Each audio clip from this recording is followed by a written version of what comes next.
बुरहान, तुम यहाँ क्या कर रहे हो?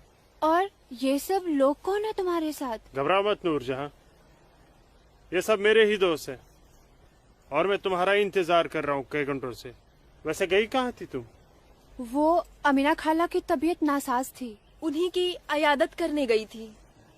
अल्लाह, कितनी शदीद ठंड है यहाँ। हटो बुरहान, जाने दो मुझे। पर मैं यूं ही इतने घंटों से तुम्हारा इंतजार नहीं कर रहा हूँ नूरजहां, कुछ कहना है तुमसे, सुन लो फिर चले जाना। बुझो जी भाईजान। जब तक मैं अपनी महबूबा के साथ ऊपर हूँ कोई ऊपर नहीं आएगा। जैसा आप कहें। में से ये क्या हिमाकत है? ये हिमाकत नहीं, मोहब्बत है नूरजहां। कितने सालों से तड़प तड़प के दूर से देखता रहा हूँ तुम्हें, बस अब सब्र नहीं होता। पक ये मोहब्बत नहीं, ये हवस है।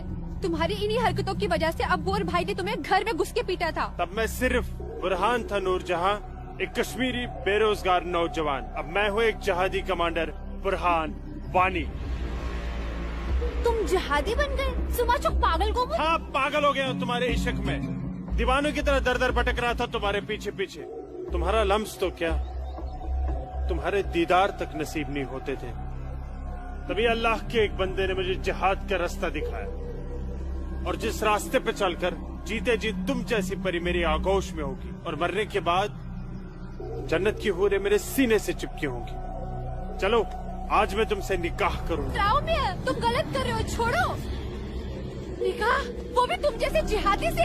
हरगिज़ नहीं। खामोश, क्या तुझे नहीं पता कि वादी में कोई लड़की किसी जिहादी की फरमाइश ठुकराकर जिंदा नहीं रह सकती? जिसे तू जिहाद कह रहा है वो जिहाद नहीं, फसाद है। और तुझ जैसे फसादी के ऊपर मैं थूकती हूँ।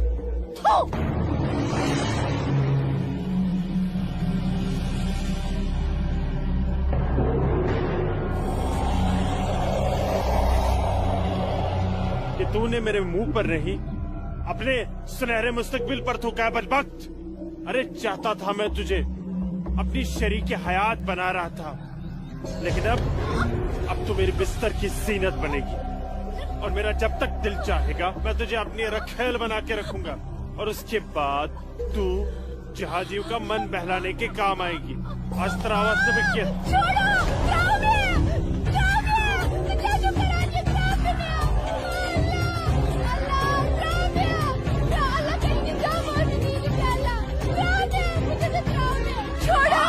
मेरे मुंह पे थूका था।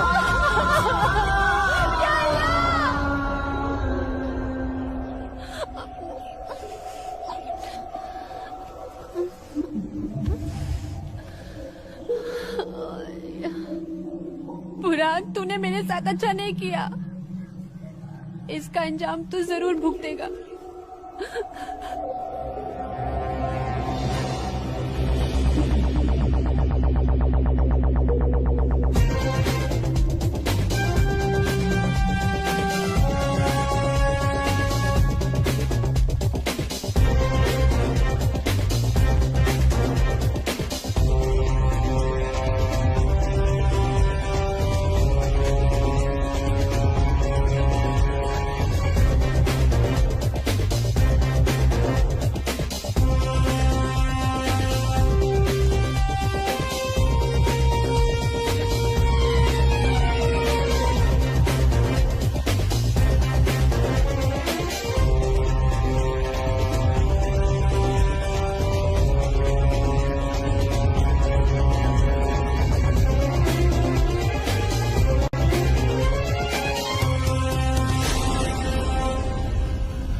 Sir!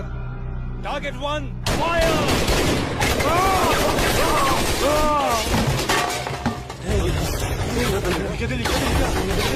ये गोली की आवाज।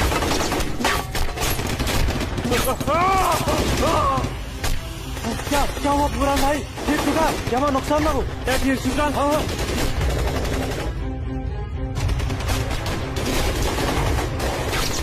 या अल्लाह!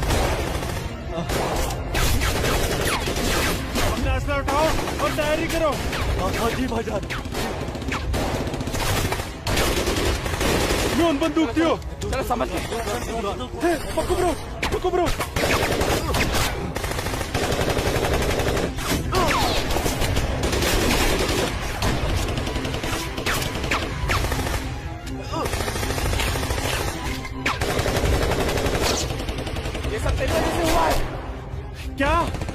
भाग गई वो लड़की। ये मुखबरी जरूर तेरी उस महबूबा ने लूट जाने की है। बिल्कुल सही कहा, ये उसने किया है। अरे यार तुम घबराओ मत, कुछ देर के लिए इन आर्मी वालों को रोक के रखो, तब तक हमारा यहाँ से निकलने का बंदोबस्त हो जाएगा। अरे तकबीर, अल्लाहू अकबर।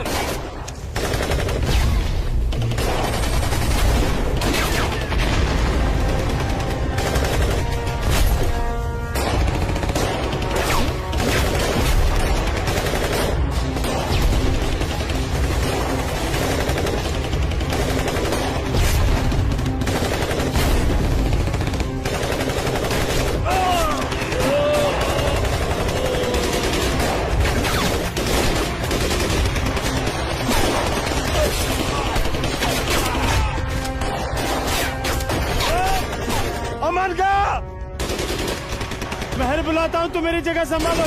ओके।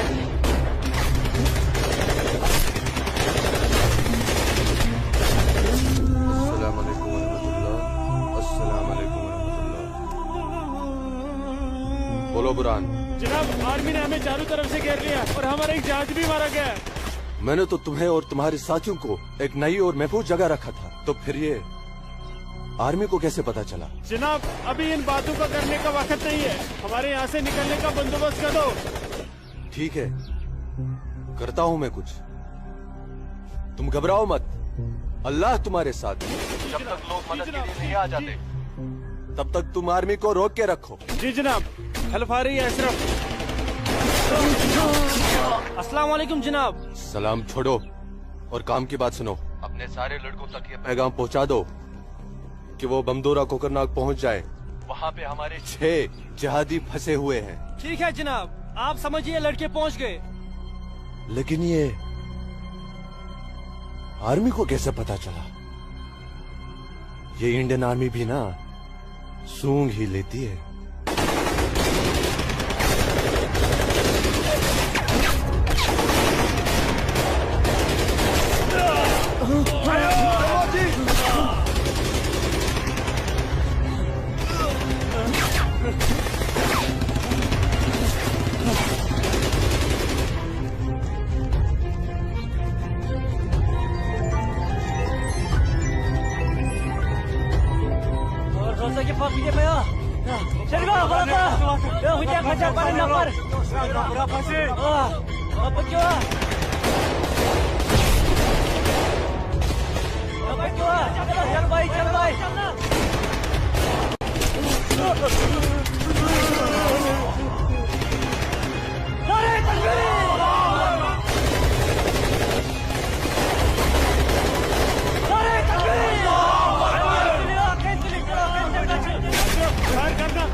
लगता कोई नहीं बचेगा। सही कह रहे भाईजान, हमें सरेंडर कर देना चाहिए आर्मी वालों के सामने।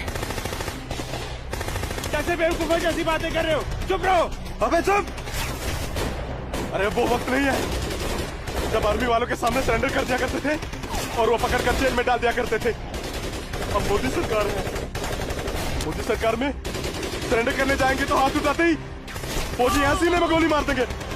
छोटे छोटे छोटे छोटे उधर से ले अशरफ।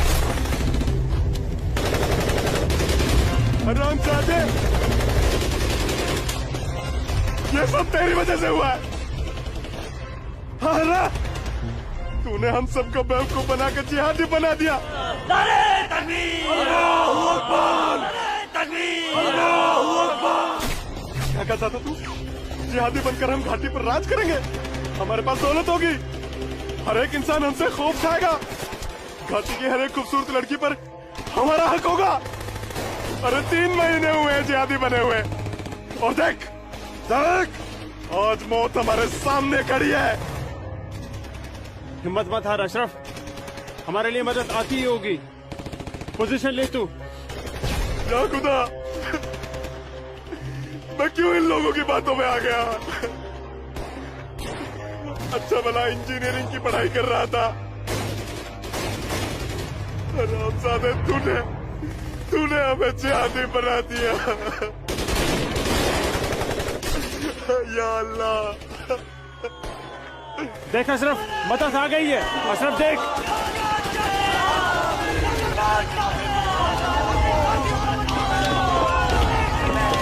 नाराए तकबीर, अल्लाहू अकबर।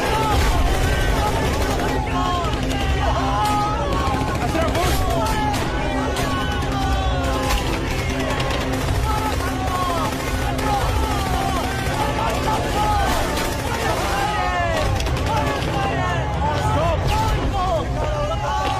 इन पर गोली चलाने का ऑर्डर नहीं है हमारे पास। इन पर गोली चलाई तो कल ह्यूमन राइट्स का मामला खड़ा हो जाएगा। अशरफ नीचे बैठ। You bastard!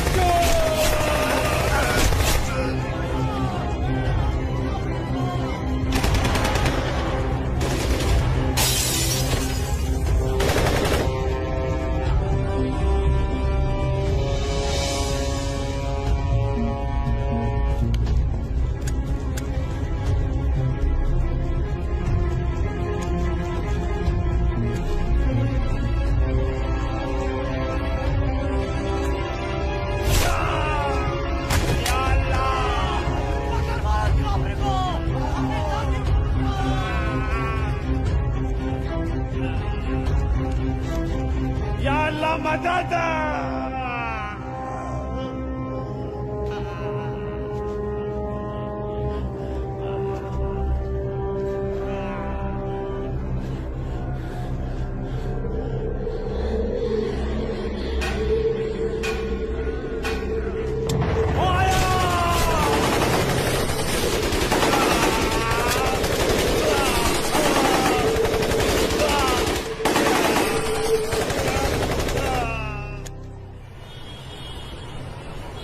ब्रेकिंग न्यूज में आपका स्वागत है। ये है अब तक की सबसे बड़ी खबर।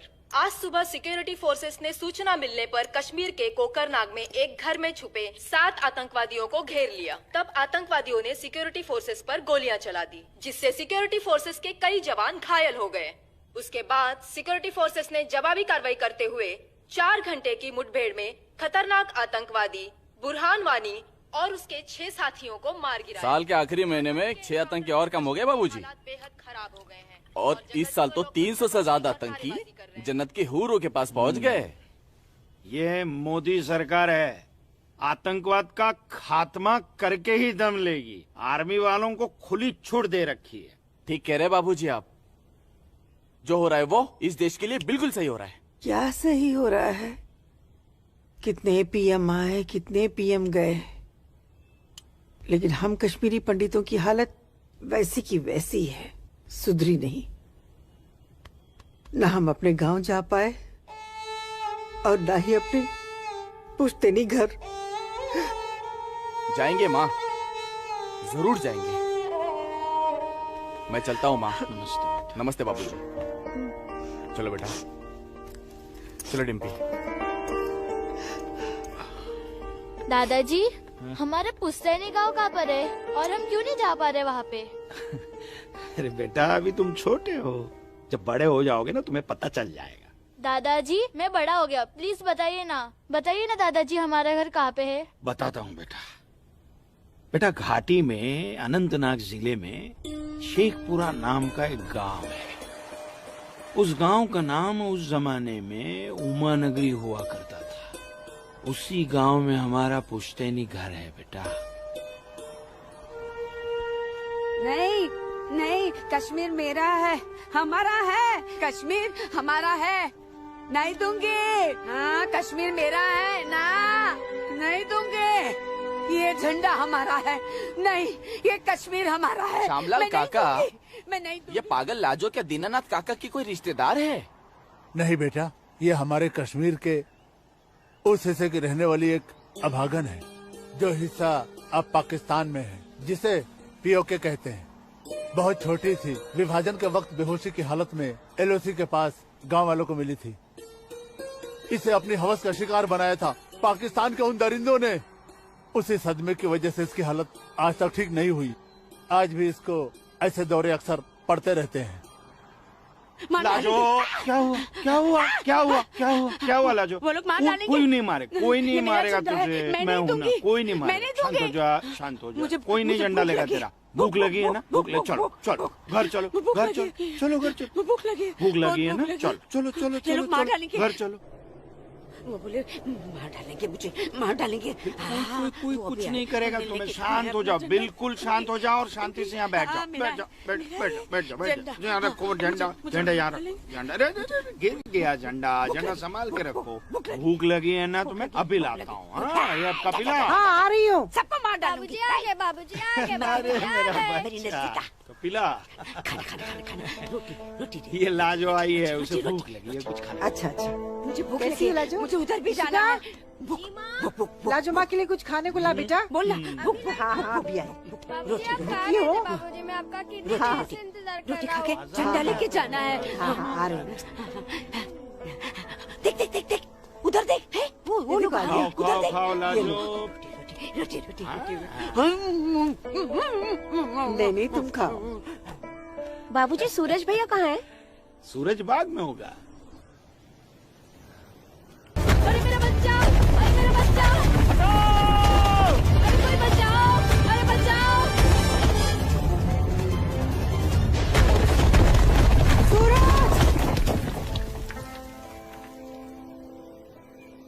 अरे मेरा बच्चा।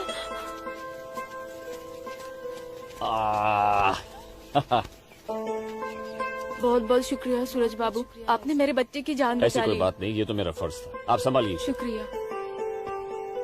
और ख्याल रखिए इसका। सूरज तुम ठीक तो हो? तुम्हें कहीं लगी तो यहाँ नहीं? लगी। कहाँ? हाँ? यहाँ भी। क्या सूरज और तुमने? यहाँ तो बहुत जोर से लगी। आसमां आज क्या बहाना बना के आई? बस ऐसे ही हमेशा की नमाज तरह की अखरोट तोड़ने का पाबंदी बहाना। बहुत जरूरी है। अच्छा सुनो, आगे से हमें बतौर खास फजर की नमाज, समझे ना? भाईजान तुम जाओ, मैं आता हूँ। ये मौलवी साहब की बात हमेशा सुना करो। अस्सलाम वालेकुम भाईजान। वालेकुम अस्सलाम। यहाँ क्या कर रही है? वो मैं बाग में अखरोट तोड़ने आई थी, लेकिन बाग वाला बाग में था इसलिए वापस लौट आई। फिक्र मत कर, बहुत जल्द ये बाग अपना होने वाला है। भाईजान दिन में ही ख्वाब देखने लगे आप? तू इसे ख्वाब ही समझ, लेकिन ये ख्वाब बहुत जल्द पूरा होगा, तू देखना। अब चल घर चल, हमें इंतजार कर रही होंगे। वापस जा बोलती हूँ। जा कश्मीर में चल, जा। चल। चल जा, दाढ़ी नोच लूंगी। मारूंगा एक भाईजान भाईजान चलो निकल जाओ नहीं तुम लोग भाईजान, यहाँ से, चलो। तेरे नोच लूंगी तेरी दाढ़ी। औरत है भाईजान, ऊपर से पागल है। जाने दीजिए बेचारी को। हमारा है, चलिए भाईजान, हमारा है कश्मीर, घर मेरा है चलिए। कश्मीर, समझ गए? अब तो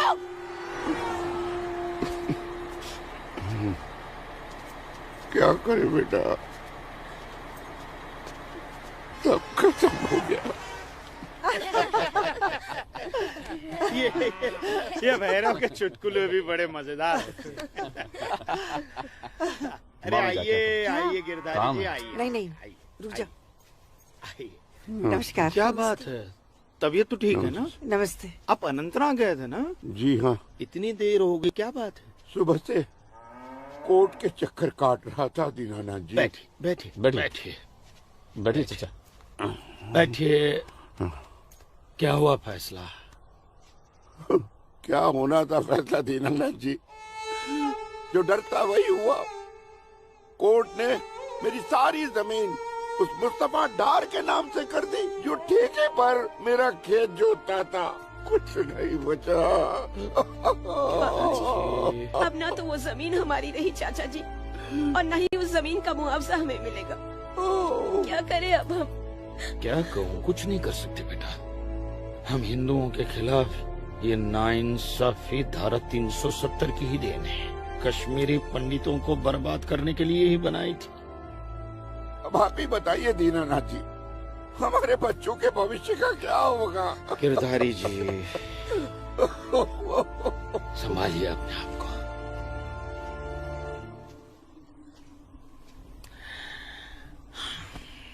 काका, ये धारा 370 क्या है? धारा 370 क्या है ये जानने के लिए 42 साल पीछे जाना होगा बेटा।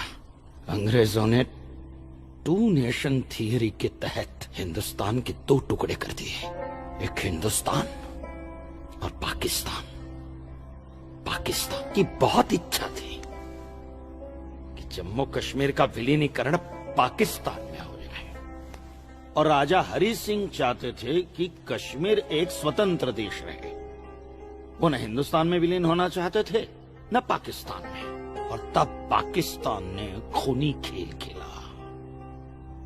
अक्टूबर 1947 में पठानी कबायलियों को जम्मू कश्मीर के खिलाफ उकसाया, कश्मीरी पंडितों का कत्लेआम करवाया। ऐसे हालात देखकर राजा हरि सिंह ने घबराकर नेहरू जी से कहा, कृपा करके आप कश्मीर को बचा लीजिए। मैं ऐसे हालात में चाहता हूं कि कश्मीर का विलीनीकरण भारत में ही हो जाए, सेना भेजिए। लेकिन जब तक भारतीय सेना कश्मीर पहुंची बहुत देर हो चुकी थी। न जाने कितने कश्मीरी पंडितों का कत्लेआम हो चुका था। कश्मीर का 1/3 हिस्सा पठानी कबायलियों ने अपने कब्जे में कर लिया था। लेकिन अपनी इस नीच हरकत के बाद भी पाकिस्तान बाज नहीं आया। पठानी कबायलियों और भारतीय सेना के बीच युद्ध जारी रखा पाकिस्तान ने। संयुक्त राष्ट्र सुरक्षा परिषद के 3 सदस्य आयोग की रिपोर्ट पर 13 अगस्त 1948 को पठानी कबायलियों और भारतीय सेना के बीच युद्ध विराम घोषित हुआ, और ये तय किया गया कि कश्मीर समस्या का हल जनमत के आधार पर ही होगा। सितंबर 1951 में मताधिकार के बाद एक बार फिर जम्मू कश्मीर के भारत में विलय की पुष्टि की गई, मगर इसी दौरान शेख अब्दुल्ला ने अपने हाथों से धारा 370 का ड्राफ्ट तैयार किया और नेहरू जी को सौंपा। सरदार पटेल और आम्बेडकर साहब की मर्जी के खिलाफ 1952 में नेहरू जी ने इसे लागू भी कर दिया। इसी धारा 370 की वजह से नेहरू जी ने कश्मीर को एक ऐसा विशेष दर्जा दे दिया जिसमें जम्मू कश्मीर राज्य ने हिंदुस्तान से अपना एक अलग संविधान स्थापित कर लिया। इसी धारा 370 की वजह से हमारे हिंदुस्तान का राष्ट्र ध्वज अलग है और कश्मीर का भी ध्वज अलग। इसी धारा 370 की वजह से कश्मीर की कोई भी महिला यदि भारत के किसी भी अन्य राज्य के नागरिक के साथ शादी करती है तो उस महिला की नागरिकता समाप्त हो जाती है। लेकिन यदि वो महिला अगर किसी पाकिस्तानी नागरिक के साथ शादी करती है तो पाकिस्तानी नागरिक कश्मीर का नागरिक हो जाता है, हिंदुस्तान का नागरिक हो जाता है। इसी धारा 370 की वजह से भारत के किसी भी अन्य राज्य का नागरिक जम्मू कश्मीर में जमीन खरीद नहीं सकता, व्यापार नहीं कर सकता। लेकिन जम्मू कश्मीर का नागरिक भारत के किसी भी अन्य राज्य में जाकर अपना व्यापार कर सकता है, जमीन खरीद सकता है, कुछ भी कर सकता है। अरे ये बिग लैंड एबोल्यूशन है, क्या है पता है? यदि जम्मू कश्मीर का कोई भी मुसलमान जमीन ठेके पर लेकर खेती करता है तो कश्मीर की सरकार उस हिंदू को बिना मुआवजा दिए वो जमीन जबरन उस मुसलमान को दे सकती है। ये है बिग लैंड एबोल्यूशन एक्ट, ये है धारा 370-35 से, और इसी का नतीजा है ये गिरधारी जी का फैसला। और सिर्फ यही नहीं, ये जो सरकार की ऋण निरस्तीकरण योजना है ना, इसके अंतर्गत उन सारे मुसलमानों का कर्जा माफ कर दिया जाएगा जो उन्होंने हिंदुओं से लिया। बताइए। सरकारी नौकरियों में 5% का आरक्षण हम हिंदुओं के लिए किया है। सारे हिंदू कश्मीर से चले जाएं, यही चाहता है पाकिस्तान और यही चाहते थे शेख अब्दुल्ला।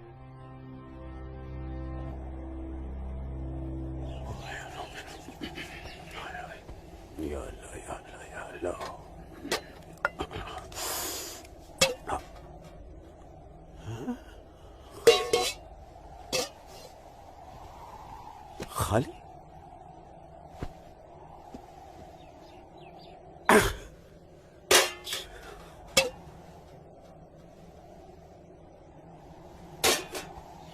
कमाल है लोगों, एक रोटी नहीं इस घर में। अल्लाह ताला सब ठीक कर देगा।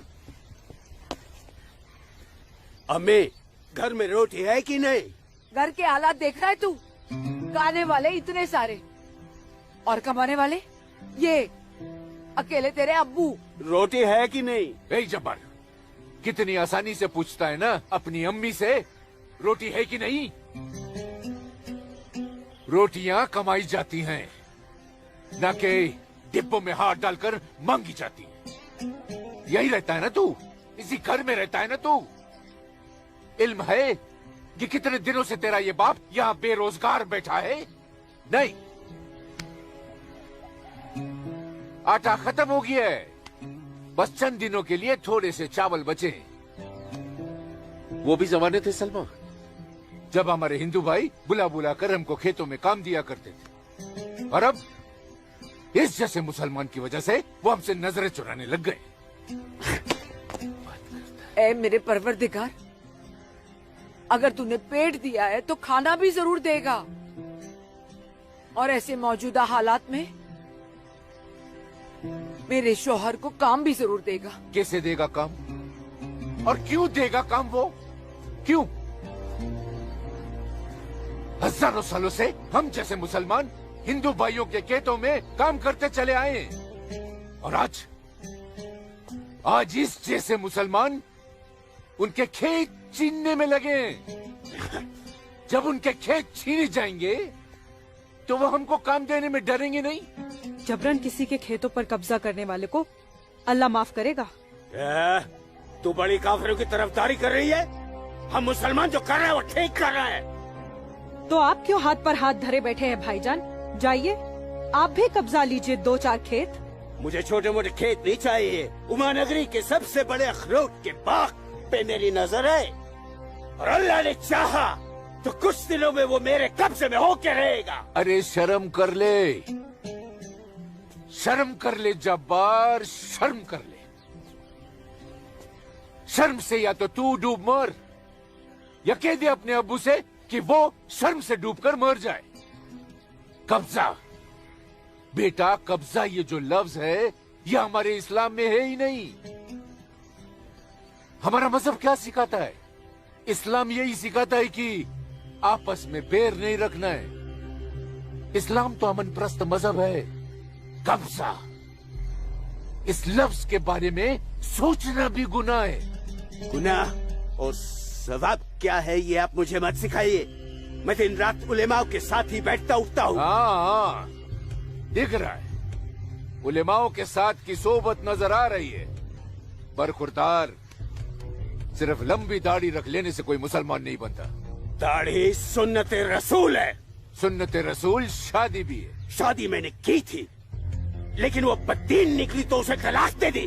अरे कोई कमी नहीं थी तेरी बीवी में। इन मुल्लाओं के साथ रह रहकर ना तुम जिंदगी में कमा पाए, ना उसे खिला पाए, और फिर बड़ी आसानी से तुमने उसे तलाक दे दी। चेहरा देखा है अपने शीशे में?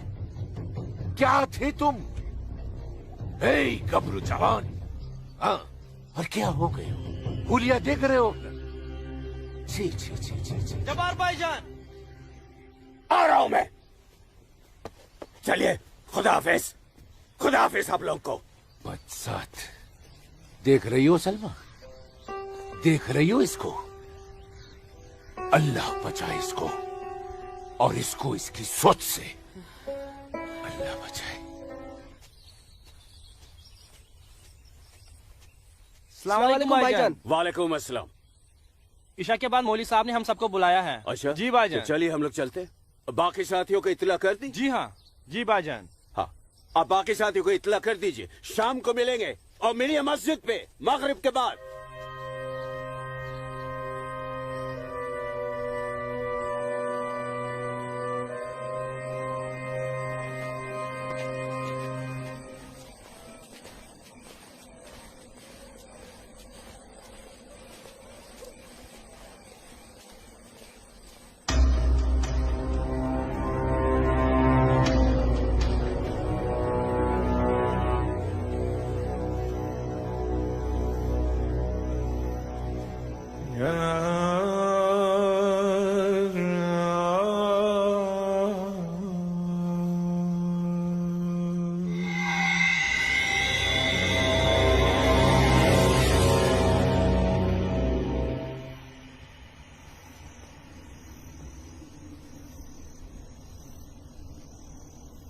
खुशामदीद बिरादरान इस्लाम।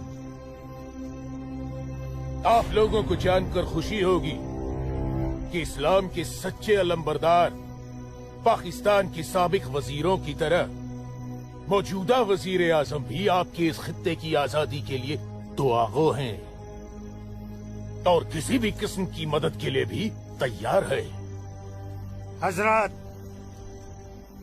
आपके जम्मू कश्मीर को नापाक काफिरों के चंगुल से बचाने के लिए हमने 1965 में और 1971 में हिंदुस्तान के साथ जंग लड़ी थी, लेकिन हमारी बदकिस्मती रही कि हम कामयाब नहीं हो सके।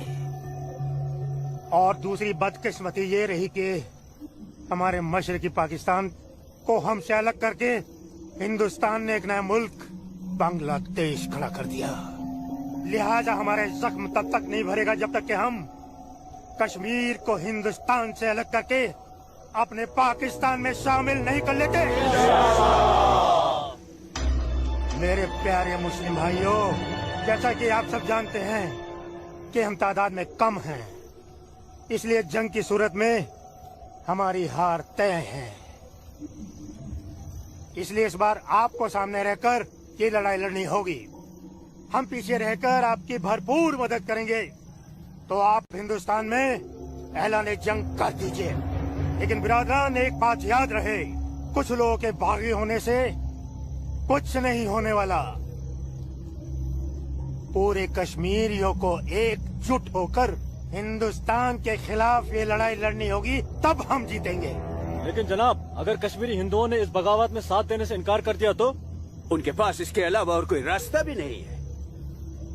धारा 370 की वजह से जम्मू कश्मीर के हिंदू घबराए हुए हैं और मुसलमानों का खौफ उनके दिल में बैठा है। इसलिए मुझे उम्मीद है, बल्कि यकीन है, कि वो जरूर आसानी से हमारा साथ देंगे। और अगर किसी ने अपना सर उठाया तो हम उस सर को कुचलने की ताकत भी रखते हैं। माशाल्लाह, माशाल्लाह, आपका जोश देखकर हमारा दिल भाग भाग हो गया बिरादर। शुक्रिया। अगर ऐसा ही जोश हर कश्मीरी में भर जाए तो कश्मीर को आजाद होने में देर नहीं लगेगी। आमीन। होने वाले आजाद कश्मीर के बाशिंदों, अब हम आपसे इजाजत चाहेंगे। आज हमारे कमांडर साहब की सालगिरह है। वाह। और मौलवी साहब, आपको भी दावत है, आप भी हमारे साथ चल रहे हैं। आप भी तो देखिए हमारे पाकिस्तान के हुक्काम किस तरह से जिंदगी का लुत्फ लेते हैं। वाह। नाराए तकबीर, अल्लाहू अकबर, नाराए तकबीर, अल्लाहू अकबर। अरे गोविंद, सेब तैयार हो गए। और सूरज। अस्मा, तुम यहाँ? हम तो 2 बजे मिलने वाले थे ना। सूरज, मुझे तुमसे बहुत जरूरी बात करनी थी, इसलिए दोपहर तक का इंतजार नहीं कर सकती थी। ऐसी क्या जरूरी बात थी? सूरज, कल मैं भाईजान का पीछा करते हुए मस्जिद गई थी। वहाँ मैंने देखा कि मौलवी साहब और 2 पाकिस्तानी उमा नगरी के मुसलमान लड़कों को हिंदुस्तान के खिलाफ बगावत के लिए भड़का रहे हैं। ये पाकिस्तान के पास कुछ काम धंधा तो है नहीं, और ना ही पाकिस्तान की इतनी हिम्मत है और ताकत है कि हिंदुस्तान का कुछ बिगाड़ सके। तुम चिंता मत करो, ये सब करने से कुछ नहीं होगा। हालात की संगीनी को समझो सूरज। वो कुछ कर पाए ना पाए, लेकिन हिंदू और मुसलमानों के बीच नफरत की दीवार तो खड़ी कर सकते हैं। उसका असर मुझे अभी से दिखाई दे रहा है। कोई कितनी भी बड़ी दीवार क्यों ना खड़ी कर दे, हमारा प्यार सारी दीवारें गिरा देगा।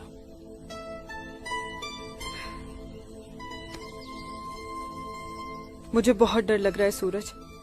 अगर ये सब सच हो गया और मैं तुमसे जुदा हो गई तो मैं जीते जी मर जाऊंगी। अस्मा, हमारा प्यार इतना कमजोर नहीं है, और अपने प्यार को इतना कमजोर मत समझो। मैं वादा करता हूं, जीऊंगा तो तुम्हारा हाथ पकड़कर, और मरूंगा तब भी तुम्हारा हाथ पकड़कर मरूंगा।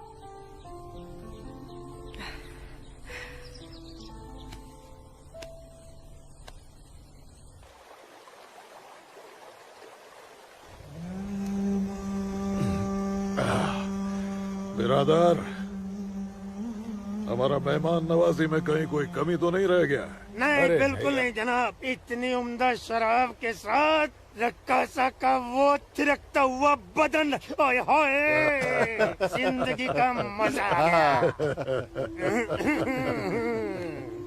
अरे आप बदबख्त हमारे मेहमान का जाम बनाओ। माफ कीजिएगा जनाब, इस्लाम में शराब हराम है। ओ हाँ, हराम। और सुअर? लाहौल विला कुव्वत जनाब, वो भी तो हराम है। तो ये समझ लीजिए मौलवी साहब कि हम आधे मुसलमान हैं, शराब पीते हैं, सुअर नहीं खाते।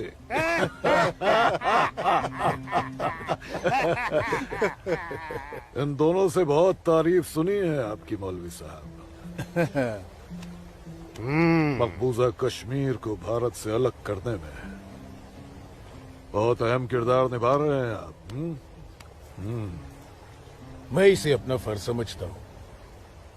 आपने जम्मू कश्मीर के जो 10 गांव हमारे जिम्मे सौंपे थे, उन 10 गांव में हमने हिंदुस्तान के खिलाफ बगावत का भरपूर जहर भर दिया है। जी जनाब, कश्मीर के वो नौजवान मौलवी साहब की वजह से हमारे लिए कुछ भी करने को तैयार हैं। बहुत खूब, बहुत खूब। शाबाश। लाओ।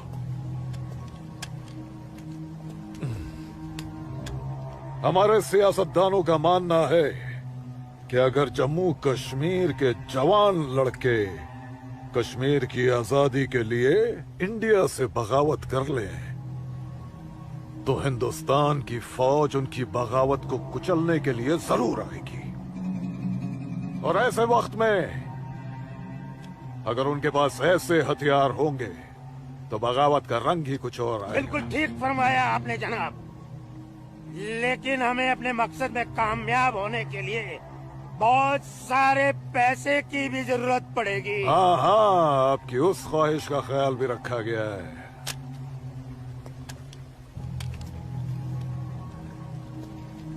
ये देखिए, जम्मू कश्मीर के तमाम बच्चों के लिए असला, बंदूक वगैरह खरीदना मुमकिन नहीं है, तो उनको तलवारें खरीद के दी जाए। उनकी तलवारों के लिए ये पैसा दिया गया है। लीजिए। और एक काम कीजिए, इसमें से आधा पैसा आप दोनों आपस में बांट लीजिए। जी बिल्कुल। और आधा मौलवी साहब को दे दीजिए। इनकी नजर इनायत भी हमारे लिए बहुत जरूरी है। जी जी, हक बनता है, इनका हक बनता है। लेकिन जनाब, जी बिल्कुल बिल्कुल। फिर तलवारें खरीदने के लिए पैसे कहाँ से बचेंगे? अरे अपनी जेबों का भी तो ख्याल रखना है। मत खरीदो, मत खरीदो तलवारें। इन बदबख्त कश्मीरियों की आजादी के लिए हम ही सब कुछ करें, वो अपनी कौम और अपने मुल्क के लिए 2 तलवारें तक नहीं खरीद सकते। ये कैसी बगावत है, लानत है। अरे सुन सुन, रुक जा रुक जा, रुक जा। मदरसे में अच्छी तरह पढ़ाई करना। अम्मी, मदरसे के साथ साथ इन्हें स्कूल भी भेजा करो। कभी जिंदगी में कुछ करना चाहेंगे तो स्कूल की पढ़ाई काम में आएगी। नहीं अम्मी, हम स्कूल में नहीं पढ़ने जाएंगे अम्मी। क्यों बेटा? हाफिज जी कहते हैं जहाँ काफिरों के बच्चे पढ़ते हैं वहाँ मत पढ़ा करो। सुना आपने अम्मी? छोटे छोटे बच्चों के जहन में कैसी नफरत भर रहे हैं ये लोग। ऐसे मदरसों में पढ़कर आखिर इनका मुस्तकबिल क्या होगा? नमस्ते कुल साहब। नमस्ते इस्लामुद्दीन, कैसे हो? ठीक हो दीनानाथ जी। बैठो। जी शुक्रिया। अरे ऊपर बैठो, जी, नीचे जी। क्यों बैठ रहे हो? जैसे आप कहें। बैठो। अरे वो इस्लामुद्दीन है, तुम डरो मत। इस्लामुद्दीन ये खराब कुछ आदमी है। नहीं करेगी ये वो। अच्छा आदमी नहीं। कपिला, कपिला, जाओ, ऐसे नहीं करते। ये अच्छा आदमी नहीं, ले दाढ़ी जाओ वाला, दाढ़ी वाला। ले जाओ इसे। ये अच्छा आदमी नहीं। लाजो क्या कर रही है? नहीं, चुप। लाजो क्या अरे कर रही खुदा है? आराम। अरे ये निकालो वो उसे। नहीं है ये अच्छा जो तू आदमी समझ नहीं रही है। है। मैं कहती चल हूँ उसको मेरे निकालो साथ। इधर से। मत। निकालो। कुछ नहीं करेंगे। नोच डालो साले की दाढ़ी, नोच डालो। उसकी बात का बुरा मत मानना इस्लामुद्दीन। तुम जानते हो वो दाढ़ी देखकर अपना आपा खो बैठती है। जानता हूँ जनाब, बहुत जुल्म हुआ है बेचारी के साथ। कहो क्या काम था? बस मालिक, वो आपके अखरोट की फसल की बात करने आया हूँ। इस साल कितना दाम दोगे? मैं क्या बताऊं, पिछले साल 4 लाख दिए थे। हाँ, इस बार 50,000 और बढ़ा दीजिए। 50,000? नहीं बाबूजी, इस बार 7 लाख रुपए से 1 रुपया कम नहीं लेंगे हम। 7 लाख तो बहुत ज्यादा होते हैं सूरज बाबू। मैं क्या पूरा गांव नहीं दे पाएगा? ना दे, मैं अपनी फसल खुद जम्मू की मंडी में लेकर जाऊंगा। वहां मुझे इसके दुगने दाम मिलेंगे। ठीक है, तो फिर मैं सोच के बताता हूँ। चलता हूँ जनाब। 7 लाख चाहिए इन्हें। बाबूजी, अगर ये 6.5 लाख रुपया दे तो ही हाँ करिएगा, नहीं तो मैं तो जम्मू जा ही रहा हूँ। ठीक है।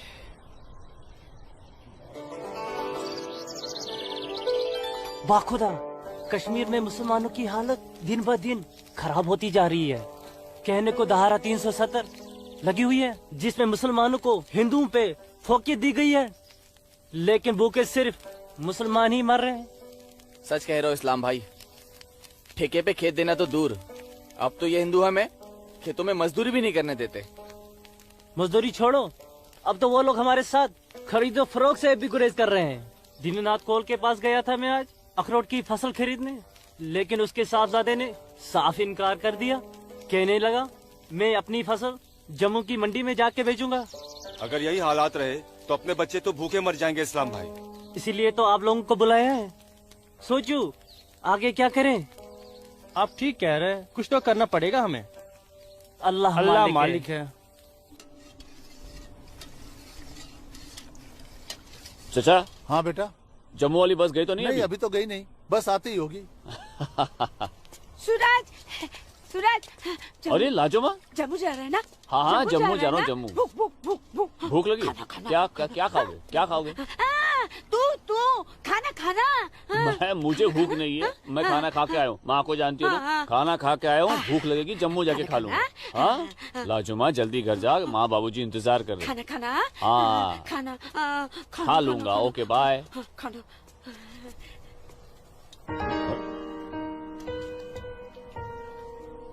आसमा, आसमा तुम यहाँ क्या कर रही हो? मैं उस गोलगप्पे वाले को देख रहे हो? उसे ही देखने चली आई मैं। है ही इतना खूबरू वो, खुद को रोक नहीं पाई मैं। अरे मैं इसलिए पूछ रहा था क्योंकि जम्मू से आने के बाद तो मिलने ही वाले थे हम लोग। तो ठीक है, वापस चली जाती हूँ। अरे आसमा, अब आई गई तो ठीक से दीदार तो करने दो। सूरज, या अल्लाह, छोड़ो मेरे सूरज को। मैं सूरज को मत मारो। तुम लोग छोड़ो, मत मारो। मैं तुम लोग को मार डालूंगी। छोड़ दो उसे। अल्लाह के वास्ते छोड़ दो। लाजुमा,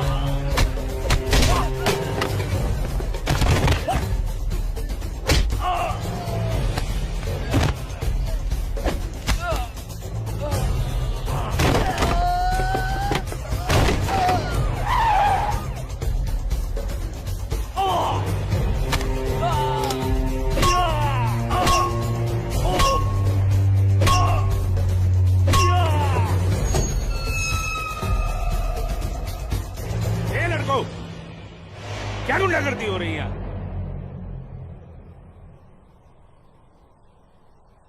अब्दुल्ला खान के इलाके में सरेराह दंगा फसाद।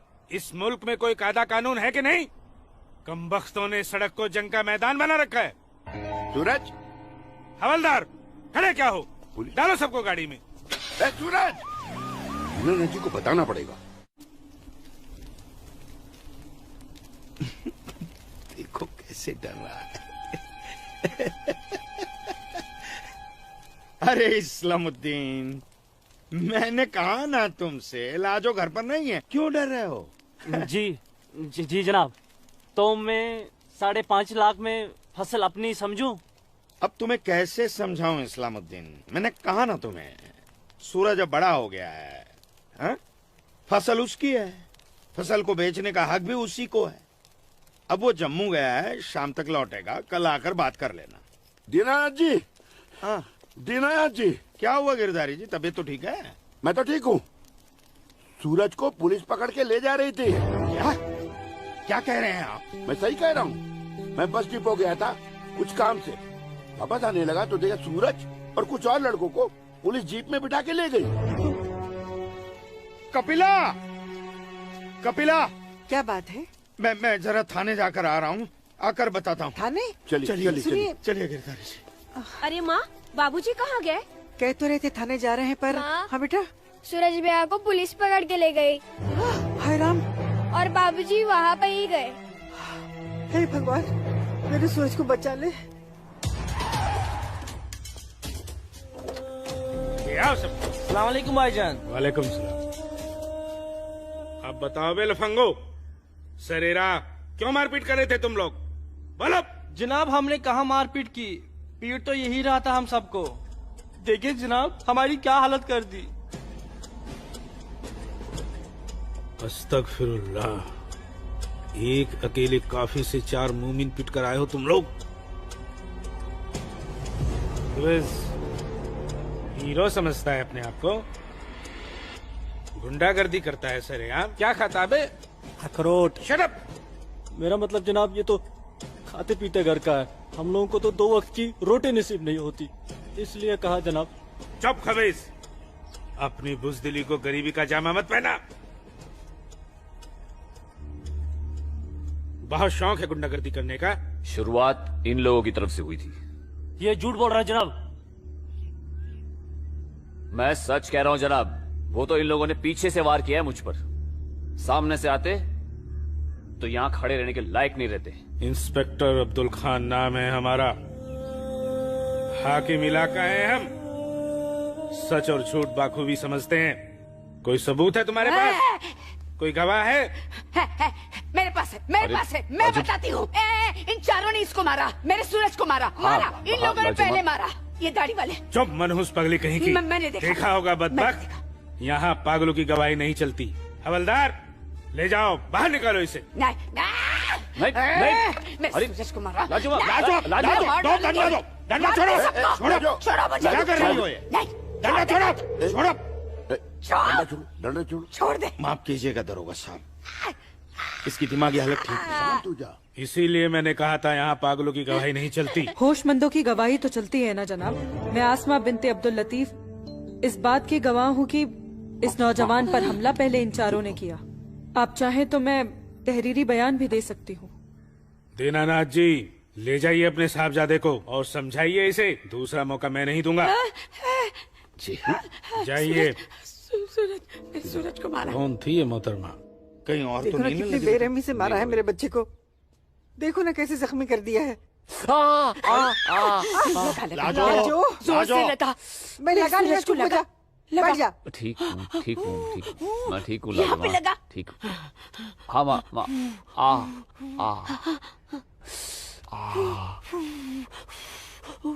बाबूजी, मैं सच कह रहा हूँ, इसमें मेरी कोई गलती नहीं है। मैं जानता हूँ बेटा, कश्मीर की परिस्थिति ठीक नहीं है बेटा।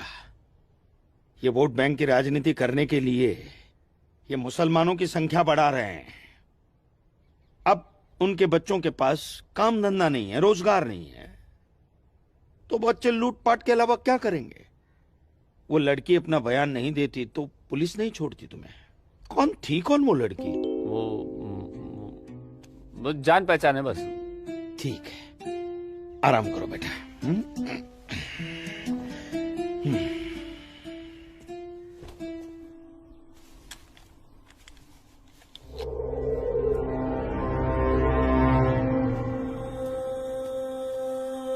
जनाब आदाब। अब्दुल जब्बार, कैसे हो मियाँ? ठीक हो जनाब।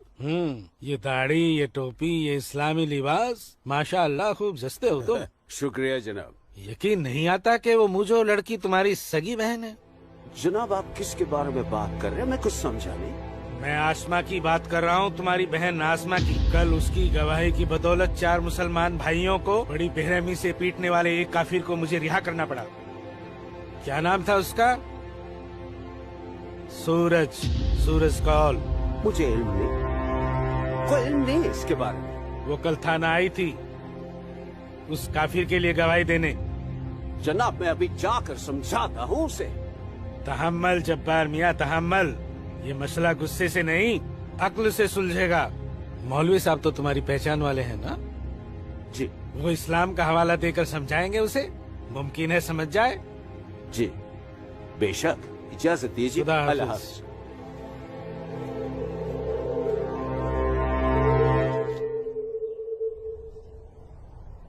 सिर्फ नाम की मुसलमान हो तुम, शर्म नहीं आई तुम्हें मुसलमानों के खिलाफ जाकर एक काफिर की हिमायत करते हुए? मैंने किसी की हिमायत नहीं की है मौलवी साहब, सिर्फ सच बोला है। तुम शायद इस्लाम के अहकाम से वाकिफ नहीं हो। तुम्हारा पहला फर्ज अपने इस्लामी भाइयों की मदद करना था, न कि उनके खिलाफ बोलना। ये आपका फरमान है, कुरान का नहीं, और न ही हमारे नबी हजरत मोहम्मद सल्लल्लाहु अलैहि वसल्लम ने ऐसा कुछ फरमाया है। क्या बकती हो बदजुबान लड़की?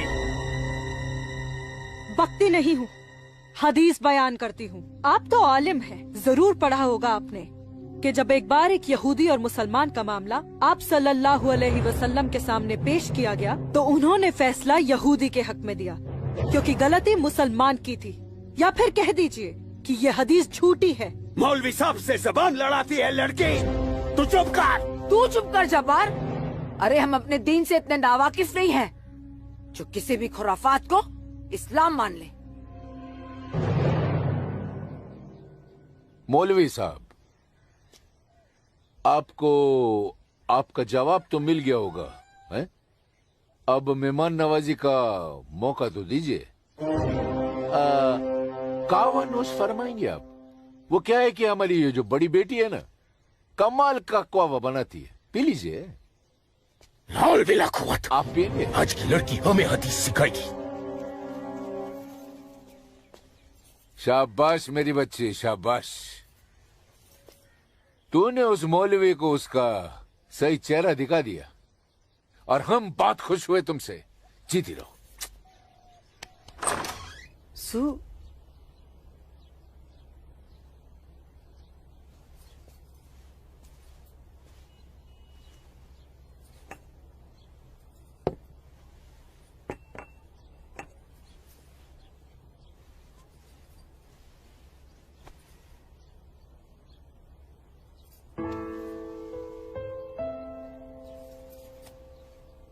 सूरज, माँ कब आई आप? मैं तो अभी आई बेटा। कैसा है? आपका बेटा हूँ माँ, ये मामूली चोट से मुझे क्या होगा? मैं जानती हूँ मेरा बेटा हिम्मत वाला है। तभी तो एक मुसलमान लड़की से शादी करने की बात अपनी जबान पर ले आया। माँ, हिंदू मुसलमान तो हम खुद बने हैं, भगवान ने तो हमें इंसान बनाया है। आसमा बहुत अच्छी लड़की है माँ, और वो मुझसे बहुत प्यार करती है। और तुम? मैं भी, अपनी जान से भी ज्यादा। हे भगवान, ये तुमने क्या कर दिया सूरज? मैंने कुछ नहीं किया माँ, ये तो बस हो गया। पता ही नहीं चला कि हम दोनों कब इतने करीब आ गए। माँ, मैं आसमा से शादी का वादा कर चुका हूं। अगर मैंने अपना वादा पूरा नहीं किया तो टूट जाएगी और मैं भी जिंदा नहीं रह पाऊंगा। भगवान ना करे, कैसी बातें कर रहा है तू? तू उसे बहुत प्यार करता है ना? ठीक है, मैं भी तेरे साथ हूँ। लेकिन समाज क्या कहेगा बेटा? माँ, मुझे समाज की कोई परवाह नहीं है, मुझे अपने परिवार की परवाह है। मेरी बहन आसमा को अपनी भाभी मान चुकी है, मेरी माँ मेरे साथ है, और मैं जानता हूं कि मेरी माँ बाबूजी को मना ही लेंगी। बहुत बदमाश है तू। ठीक है, मैं बाबूजी को मना लूंगी, लेकिन थोड़ा सा वक्त लगेगा।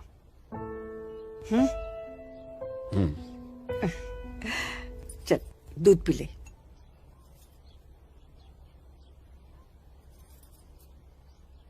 उफ, सुबह से 10 बार गले लग चुकी है। मैं जानती हूँ कुछ कहना चाहती है। क्या है? माँ हो ना, चेहरा पढ़ लेती हो। वाह वाह वाह वाह वाह, सब कुछ बात करना बच्ची, खर्चे की बात मत करना। घर अम्मी, में एक पैसा नहीं सुनो है। ना अम्मी। अम्मी, अम्मी, एक बात पूछूं अम्मी? बोलो। आप बुरा तो नहीं मानोगी? अरे बोल ना। अम्मी, क्या एक मुसलमान लड़की एक हिंदू लड़के से मोहब्बत कर सकती है? कर सकती है, कर सकती नहीं मेरी बच्ची, कर चुकी है। वरना उस लड़के के हक में बोलने की हिम्मत नहीं रखती। अम्मी, सब कुछ जानते हुए भी आपने मुझे कुछ नहीं कहा। तेरी माँ हूं ना, अपनी बच्ची की खुशी चाहती हूँ। अम्मी, अम्मी, सूरज मुझसे शादी करना चाहता है। आपको कोई एतराज तो नहीं? मुझे कोई एतराज नहीं, तेरे अब्बू को भी मना लूंगी। लेकिन तेरे नसीब का क्या करूं? तूने एक मुसलमान के घर में जन्म लिया है और ये कौम के ठेकेदार तुम दोनों को जीने नहीं देंगे। तुम दोनों को मार देंगे बच्ची, मार देंगे। लेकिन अम्मी, हम एक दूसरे के बिना जी भी तो नहीं सकते। तुम दोनों एक दूसरे के साथ रहना चाहते हो ना, तो तुम दोनों यहाँ से बहुत दूर चले जाओ, जहाँ लोग तुम्हें हिंदू मुसलमान नहीं, सिर्फ इंसान समझे। भाग जा मेरी बच्ची, भाग जा। मेरी बच्ची भाग जा।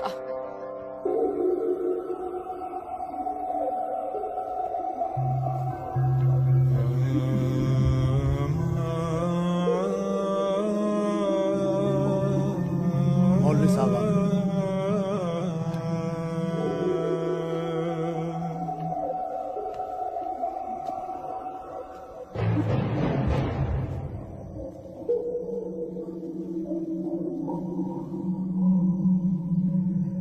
हजरत, वो वक्त आ चुका है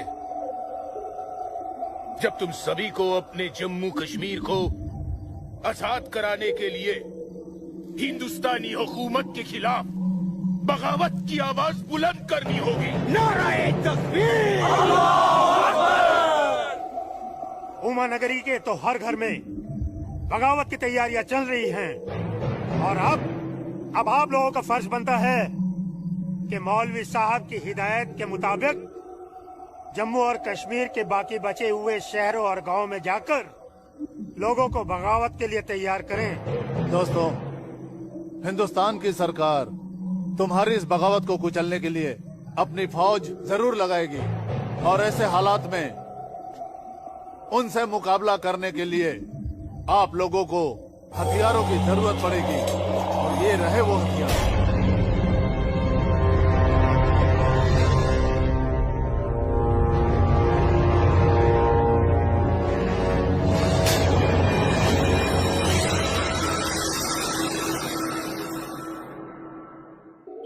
तुम्हारी इस बगावत को कुचलने के लिए अपनी फौज जरूर लगाएगी और ऐसे हालात में उनसे मुकाबला करने के लिए आप लोगों को हथियारों की जरूरत पड़ेगी।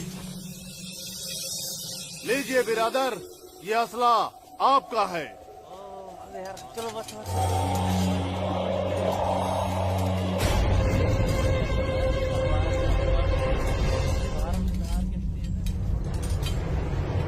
सुनो मेरे बच्चों, इन असलों को एहतियात के साथ अपने पास छुपा के रखना। किसी को इनके बारे में कुछ भी पता नहीं चलना चाहिए। मेरे अजीजों, ये असलहे हमें पाकिस्तान की तरफ से मुहैया कराए गए हैं। पाकिस्तान जिंदाबाद! पाकिस्तान जिंदाबाद!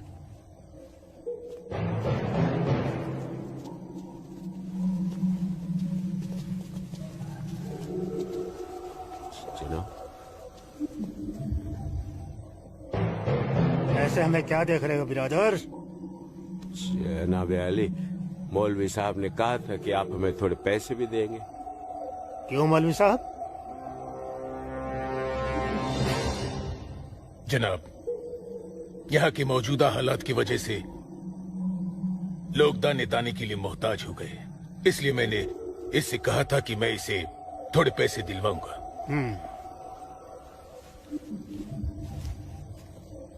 लीजिए, रखिए। शुक्रिया जनाब। कोई बात नहीं। अल्लाह हाफिज। मौलवी साहब, आम लोगों के मुंह पैसे का खून मत लगाइए, वरना मुश्किल में आ जाएंगे आप।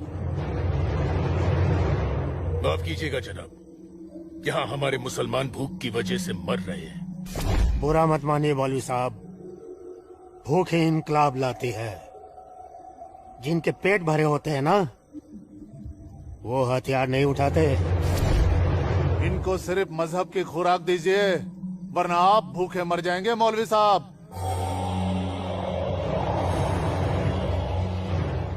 अम्मी जान, अम्मी जान। जब्बार। अम्मी जान। जब्बार। अम्मी जान, ये कुछ पैसे हैं, आप रख लीजिए।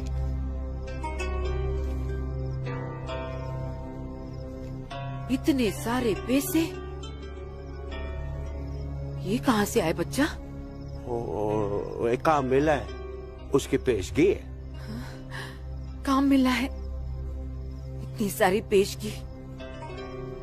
या अल्लाह, मेरे बच्चे की पहली कमाई में बरकत देना परवरदिगार, ताकि इस घर की मुफलसी दूर हो सके। इंशाअल्लाह बहुत जल्द। अच्छा,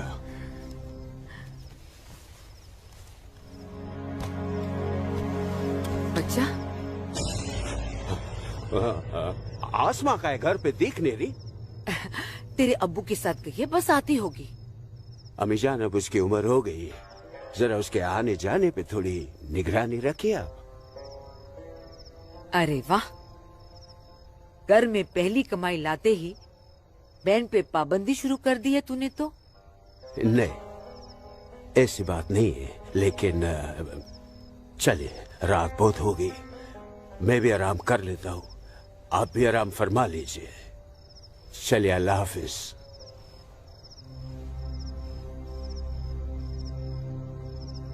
अल्लाह हाफिज।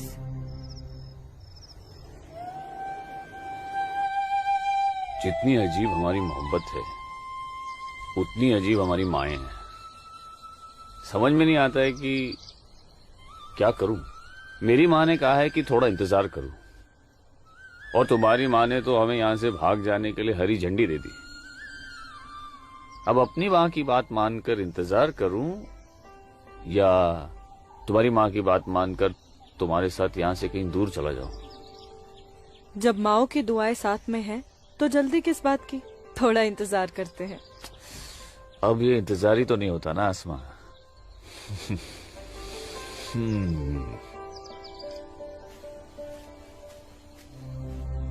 आसमा और इस काफिर के साथ। सुनो आसमा, करीब आओ जरा। अनवर, हमारे पास वक्त बहुत कम है और मकसद बहुत बड़ा। जी हाँ भाईजान। हाँ जब्बार भाईजान। अरे भाई, भागते क्यों आ रहे? यहाँ रुके आप लोग, मौलवी साहब आ रहे पीछे पीछे। परसों जुम्मे की नमाज के बाद हम पंडितों की बस्ती में चलेंगे और उन्हें हिंदुस्तान की सरकार के खिलाफ बगावत करने के लिए समझाएंगे। लेकिन भाईजान, अगर वो नहीं माने तो? नहीं माने तो मौलवी साहब उन्हें समझाएंगे। अगले जुम्मे की नमाज बगावत तय है। मेरा यकीन करो, हिंदू लोग मानेंगे, जरूर मानेंगे। आदाब आदाब आदाब। और अगर नहीं माने तो इंशाल्लाह हम मुसलमान अकेले ही काफी है हिंदुस्तान को हिलाने के लिए। बेशक बेशक। बस तुम सब लोग पूरी तैयारी में रहो। अगले जुम्मे तक हमारी मदद के लिए पाकिस्तानी फौज भी सरहद पहुंच जाएगी। इंशाल्लाह अगले जुम्मे तक हमारी तकदीर बदल जाएगी। आमीन सुम्मा आमीन सुम्मा आमीन।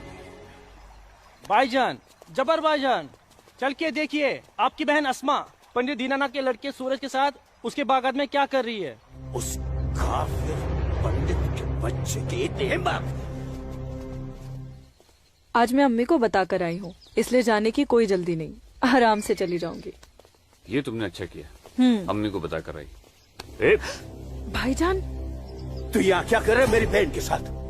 ये तो अपनी बहन से पूछ। सूरज, तू चुप हो जा। तुझे शर्म नहीं आती बेहया? काफिर के साथ इश्क लगाती है। इसी के साथ मुझे अपनी सारी जिंदगी बितानी है। चुप कर लड़के। जब्बार। भाईजान, अम्मी की रजामंदी से मैं इसके साथ हूँ, समझे आप? क्या? चलो सूरज, सूरज चलो यहाँ से, चलो। अम्मी की रजामंदी, अम्मी की रजामंदी, अगर ये सच है, अकल से काम लो जब्बार। तो छोड़, मैं आसमा और अम्मी दोनों को। थोड़ा सा सोचो जब्बार, पंडित के लड़के से तुम्हारी बहन की दोस्ती हमारी बगावत में फायदा पहुंचा सकती है। मुझे फायदा वेदा नहीं देखना। मेरी बहन काफिर के साथ इश्क लड़ा रही है, मुझसे गवारा नहीं होता। तुम्हारी बहन ही नहीं, वो हमारी भी बहन है। बस कुछ दिन इंतजार करो, फिर वो काफिर का बच्चा होगा और हमारी तलवारें होगी।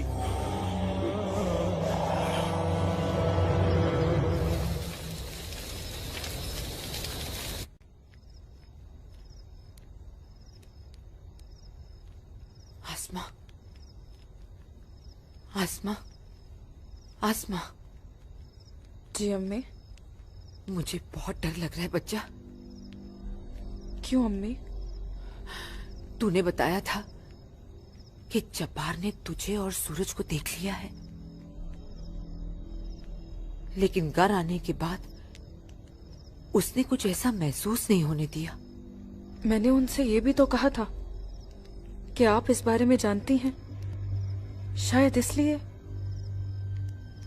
नहीं आसमा, नहीं, इस बात पे तो उसे भड़क जाना चाहिए। वो मेरी पहली औलाद है, मैं उसकी नस नस से वाकिफ हूं बच्चा। मुझे उसकी ये बात बहुत डरा रही है। खैर, अल्लाह बड़ा कारसाज है, सब ठीक कर देगा। लेकिन तू सूरज से कहना कि जब्बार से खबरदार रहे। जी अम्मी। अच्छा, सो जा मेरी बच्ची, सो जा, सो जा।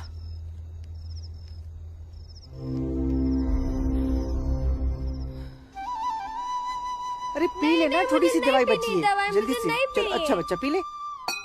क्या करते हो बेटा तुम भी ना? आज मैं सूरज भाई के साथ ही बाग में जाऊंगा, बाबूजी के साथ नहीं जाऊंगा। बाबूजी के साथ क्यों नहीं जाएगा तू?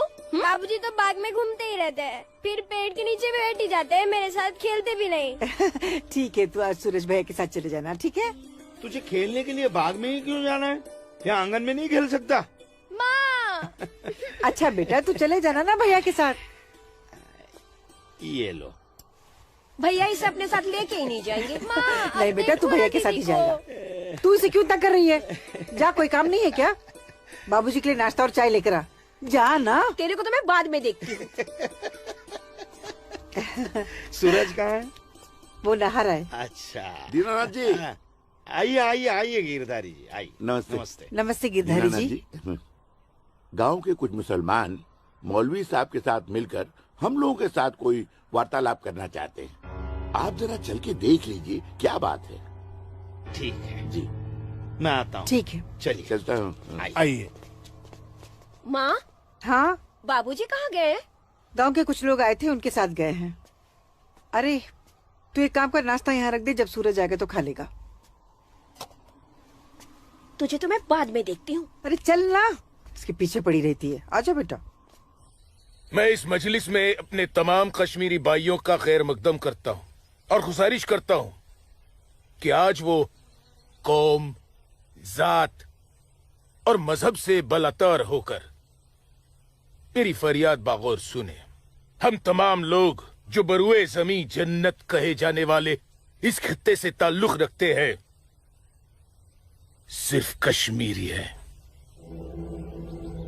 हिंदुस्तान हमारे कश्मीर को अपना गुलाम बनाना चाहता है। हालांकि हमारे कश्मीर का अपना अलग झंडा है, कानून है, मगर हिंदुस्तान जबरदस्ती अपना कानून हम पर नाफिज करना चाहता है। लेकिन हम ऐसा हरगिज नहीं होने देंगे। हमें अपने कश्मीर को हिंदुस्तान से आजाद कराना है। इसलिए बगावत ही एक ऐसा रास्ता है जो हमें हमारा हक दिला सके। लिहाजा आज हम सबको इस मजलिस से बगावत का ऐलान करना होगा।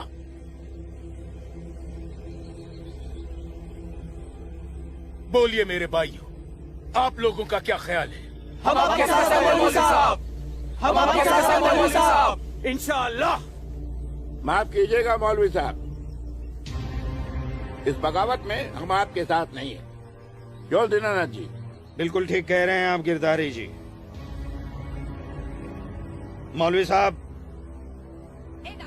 कश्मीर हिंदुस्तान से कभी अलग नहीं था। कश्मीर हिंदुस्तान का ही था, हिंदुस्तान का ही है और हिंदुस्तान का ही रहेगा।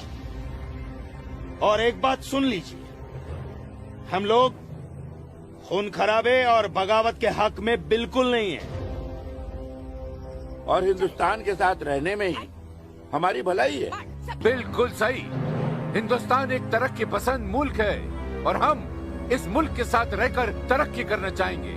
और अगर ऐसा हमने नहीं किया तो चीन, पाकिस्तान हमें जीने नहीं देंगे। समझ रहे हैं आप लोग? अब्बू अब्दुल लतीफ, हम यहाँ हिंदुओं को समझाने आए हैं, मुसलमानों को नहीं। मेरे हिंदू भाइयों, मेरी बात गौर से सुनिए। अगर हम हिंदुस्तान से अलग होते हैं, एक अलग मुल्क बनाते हैं, तो पाकिस्तान हमारी भरपूर मदद करेगा। वो पाकिस्तान जो अपनी आवाम का पेट नहीं भर पा रहा है, वो हमारी मदद करेगा, हमारे काम आएगा। और चीन तो वो अजगर है जो हिंदुस्तान से कश्मीर के अलग होते ही पूरे कश्मीर को साबुत निकल जाएगा। हम कभी हिंदुस्तान से अलग नहीं हो सकते, क्योंकि कश्मीर हिंदुस्तान का अहम हिस्सा है। कश्मीर को हिंदुस्तान का हिस्सा होने का क्या हक है? क्या फायदा क्या? अब सब एक बात कान खोल कर सुन लीजिए। अगर आपने हमारी मदद की तो ठीक है, वरना हम आपकी मदद के मोहताज नहीं है। बड़े हिमायती बनते हैं हिंदुस्तान के, लेकिन बहुत जल्द हम अपने कश्मीर को हिंदुस्तान के चंगुल से छुड़ा लेंगे, इंशाअल्लाह। बकवास बंद कर जब्बार। 1 मिनट। कश्मीर तुम्हारा नहीं है, कश्मीर हम पंडितों का है। कभी था, अब कश्मीर हमारा है। ऐसा ख्वाब भी मत देखिएगा। ख्वाब तो हम देख चुके बरखुरदार। अब बहुत जल्द उस ख्वाब की ताबीर को सच होता हुआ देखेंगे। वो दिन कभी नहीं आएगा। तू रोकेगा हमें? हाँ, मैं रोकूंगा। हाँ, मैं रोकूंगा। आजा, चल, छोड़।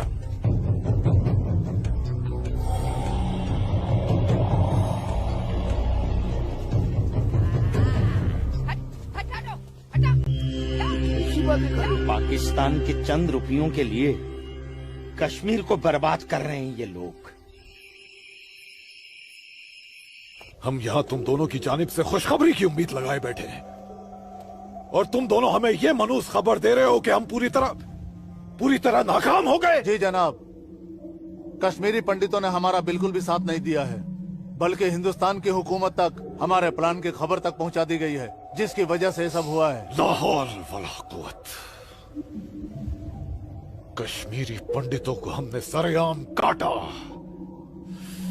हम उनसे साथ की उम्मीद कैसे रख सकते थे?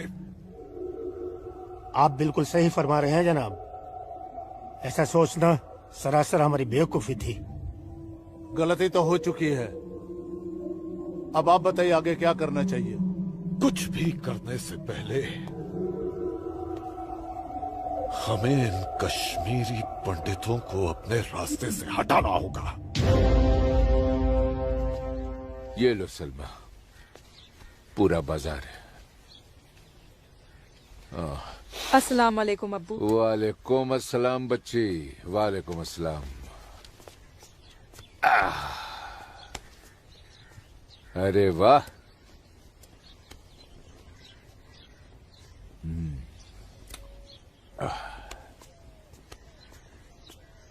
बैठो।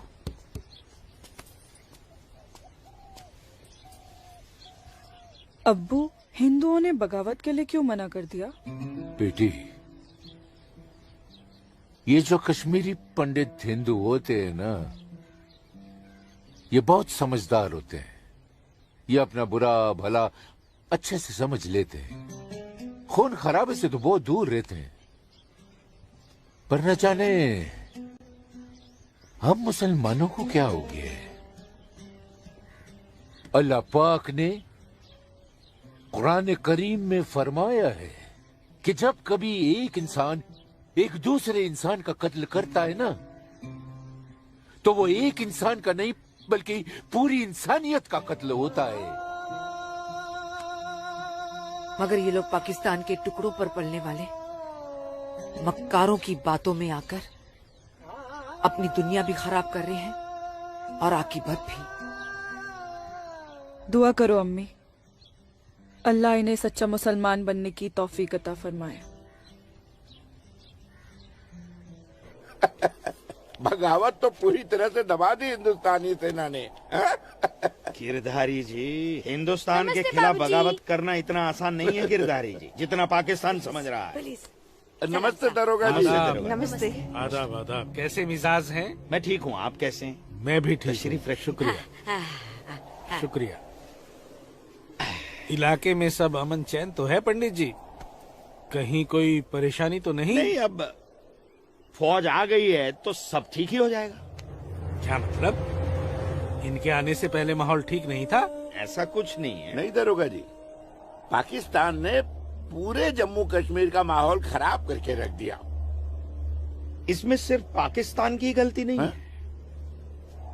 जो लोग पाकिस्तान के बहकावे में आते हैं ना, उनकी भी तो गलती है। हाँ, ये तो है। सही कह रहे हैं आप। कश्मीरी मुसलमान पाकिस्तान का साथ ना दे तो वो कुछ नहीं कर पाएगा। मुसलमानों को भारी तादाद में हथियार बांटे पाकिस्तान ने। क्या कह रहे हो बरखुरदार? तुम चश्मदीद गवाह हो? तुम्हारे पास कोई सबूत, कोई पुख्ता जानकारी? अगर नहीं तो अफवाहें फैलाकर घाटी का माहौल खराब करने की हिमाकत न करें आप। मैं कोई हिमाकत नहीं कर रहा हूँ जनाब। और अगर मैं चश्मदीद गवाह होता तो अपनी जान पर खेलकर भी उन्हें ये काम नहीं करने देता। आप उनके घर की तलाशी तो लीजिए जनाब, हथियार जरूर मिलेंगे। लोगों के घरों की तलाशी लेने का ऑर्डर नहीं है मेरे पास। उसके लिए मुझे सर्च वारंट लेना होगा। नहीं, वैसे भी फौज के आने के बाद किसी ने भी अपने घर में हथियार तो नहीं रखे होंगे। कहीं आसपास छुपा दिए होंगे। आप इत्मीनान तो रखिए पंडित जी, हम हैं ना। चलते हैं।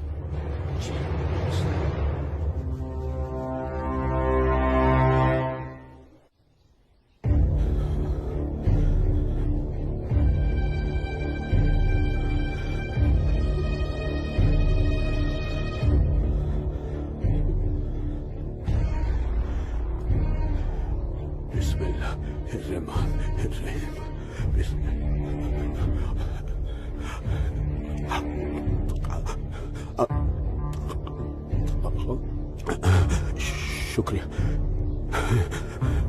शुक्रिया। बाहर पुलिस घूम रही है, इसीलिए डर कर यहाँ छुप कर बैठा है ना तू? अल्लाह के वास्ते आप चुप रहो। मैं हाँ हाँ बच्चा, मैं तो हमेशा चुप ही रहती हूँ। मुझे तू बस इतना बता दे, वो तेरे पास कोई असला तो नहीं है ना? नहीं नहीं। या अल्लाह।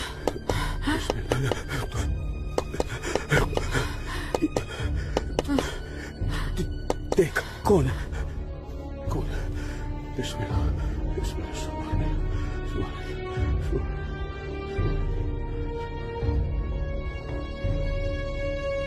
आसमा, तो घर में क्यों नहीं थी? अब तक कहाँ थी तू?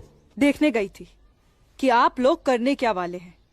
फौज आई तो दुम दबाकर भाग आए घर में भाईजान। अब छुपकर क्यों बैठे हैं? जाइए, जाकर बगावत कीजिए। तू चुप हो जा। खुदा का वास्ता आपको भाईजान, मत पड़िए ऐसे शिकम परवर मुल्लाओं के चक्कर में, जो इस्लाम जैसे अमन पसंद मजहब के नाम पर बदअमनी फैलाकर आग में झोंक देना चाहते हैं हमारे कश्मीर को। तू मुझे नसीहत मत दे, मत दे मुझे नसीहत। भाईजान, नसीहत नहीं सुननी तेरी।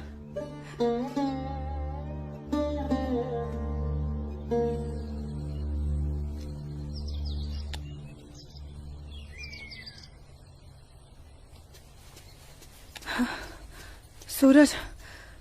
आसमा? सूरज, सूरज, मुझे बहुत डर लग रहा है सूरज। उमानगरी का माहौल दिन ब दिन खराब होते जा रहा है। मैं जानता हूँ आसमा, लेकिन तुम चिंता मत करो, सब ठीक हो जाएगा। कुछ ठीक नहीं होगा सूरज। मैंने कल जब्बार भाईजान और उनके दोस्तों को बात करते हुए सुना था। उनकी बातों से तो लग रहा था कि वो लोग कोई बहुत बड़ी गड़बड़ करने वाले हैं। आसमा, पहले भी तुम्हारे जब्बार भाईजान जैसे लोग पाकिस्तान की शहर पर ये कोशिश कर चुके हैं, मगर ना तो वो तब कामयाब हुए थे और ना अब होंगे। अल्लाह तुम्हारी जुबान मुबारक करे। एक तो ये हालात और ऊपर से भाईजान, उन्होंने मेरे घर से बाहर निकलने पे भी पाबंदी लगा दी। पाबंदी लगा दी? वो ऐसे कैसे कर सकता है? बड़े भाई है ना। अरे तो अम्मी से कहो, उसे समझाए। सूरज, एक मुसलमान खानदान में औरतों को मर्दों के खिलाफ बोलने की आजादी नहीं होती। वो तो अल्लाह का शुक्र है, मेरे अब्बू बहुत नेक दिल इंसान है, लेकिन भाईजान वो मुझे तुम्हारे साथ नहीं देख सकते और मैं तुम्हारे बिना नहीं जी सकती। तुम मुझे अभी अपने साथ अपने घर ले चलो। नहीं आसमा, ऐसे नहीं। मैं तुम्हें पूरे समाज के सामने अपनी दुल्हन बनाकर अपने घर ले जाऊंगा। सूरज, मुझे तुम पर पूरा भरोसा है, लेकिन अपने नसीब पर नहीं। ये हालात और समाज के ठेकेदार हमें ऐसा करने की इजाजत नहीं देंगे। इसलिए सूरज, मैं आज अभी से खुदा को हाजिर और नाजिर मानकर तुम्हें अपना शौहर कबूल करती हूँ। आसमा, जब तुम एक लड़की होकर इतनी हिम्मत कर सकती हो, तो मैं भी अपने ईश्वर को साक्षी मानकर तुम्हें अपनी धर्मपत्नी स्वीकार करता हूं।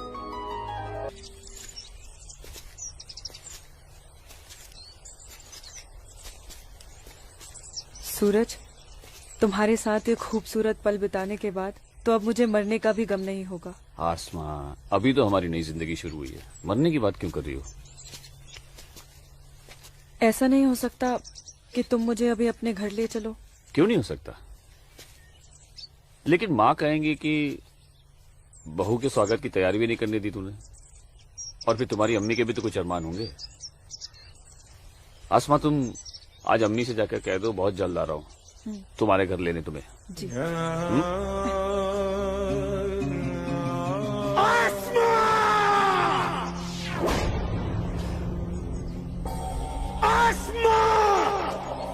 भाई,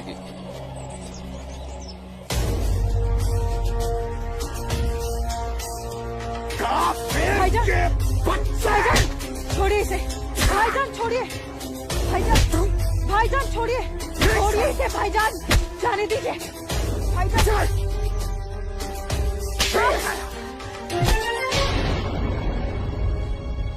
बस भाईजान, अभी आपकी बहन से पहले मेरी बीवी है। हाँ, शादी कर ली है हमने। घर जाकर इसे विदा करने की तैयारी कर लो। उससे पहले मैं तुझे इस दुनिया से विदा ना कर दूं। सूरज,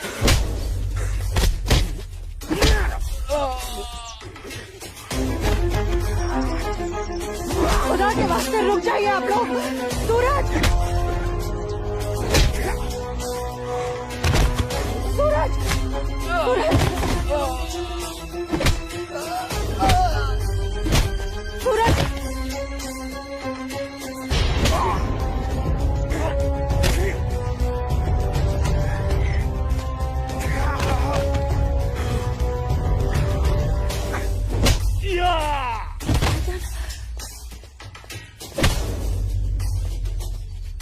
छोड़ो, छोड़ो मेरे सूरज को।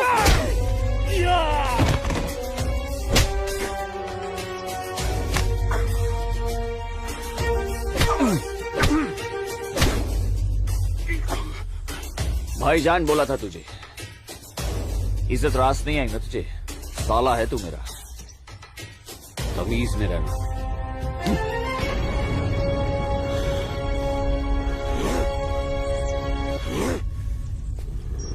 चलो आसमा, तुम्हें छूने की हिम्मत भी नहीं करेगा अभी। चलो।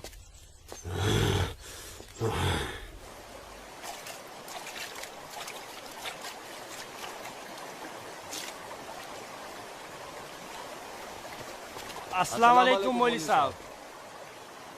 वालेकुम अस्सलाम। गांव में हिंदुस्तानी फौज आ गई है।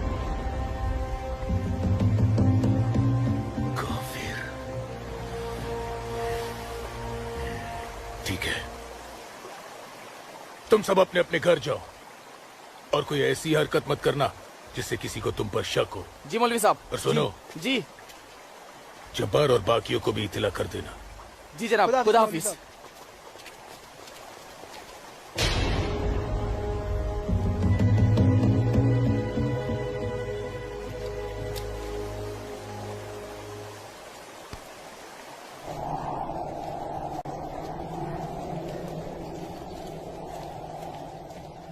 आसमा,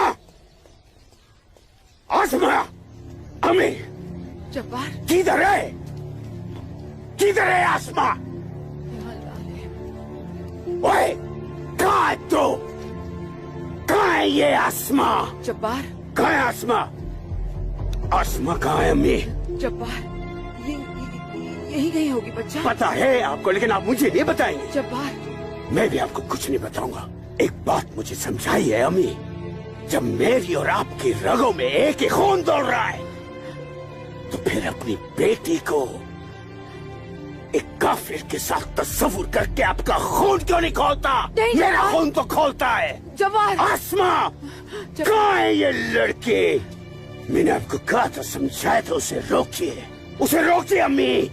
लेकिन अब तो खुद उसके रास्ते हमवार करने में लगी हुई थी। आप रोकती कैसे? इसलिए अब आप मुझे भी मत रोकिएगा।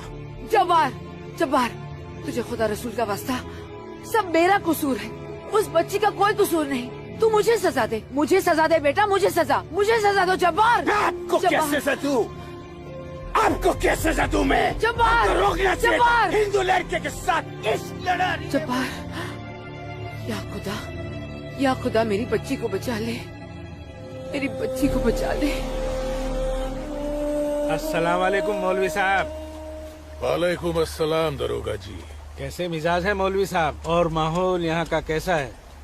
अल्हम्दुलिल्लाह, ये तो जन्नत है। यहाँ तो हर तरफ अमन और चैन है। बहुत खूब, बेहतर। लेकिन हमें जानकारी मिली थी कि कुछ लोग यहाँ पर माहौल बगावत का करना चाहते हैं। लाहौल विला कुव्वत। नहीं दरोगा जी, ये तो किसी कमबख्त ने यूं ही कोई अफवाह फैला दी होगी। उमा नगरी की आवाम तो बड़ी अमन पसंद है। यहाँ तो हिंदू और मुसलमान के बीच बड़ा भाईचारा है। माशाअल्लाह, ये भाईचारा और अमन चैन आपके होते हुए बने रहना चाहिए मौलवी साहब। इंशाअल्लाह। खुदा हाफिज मौलवी साहब। खुदा चलता हूँ।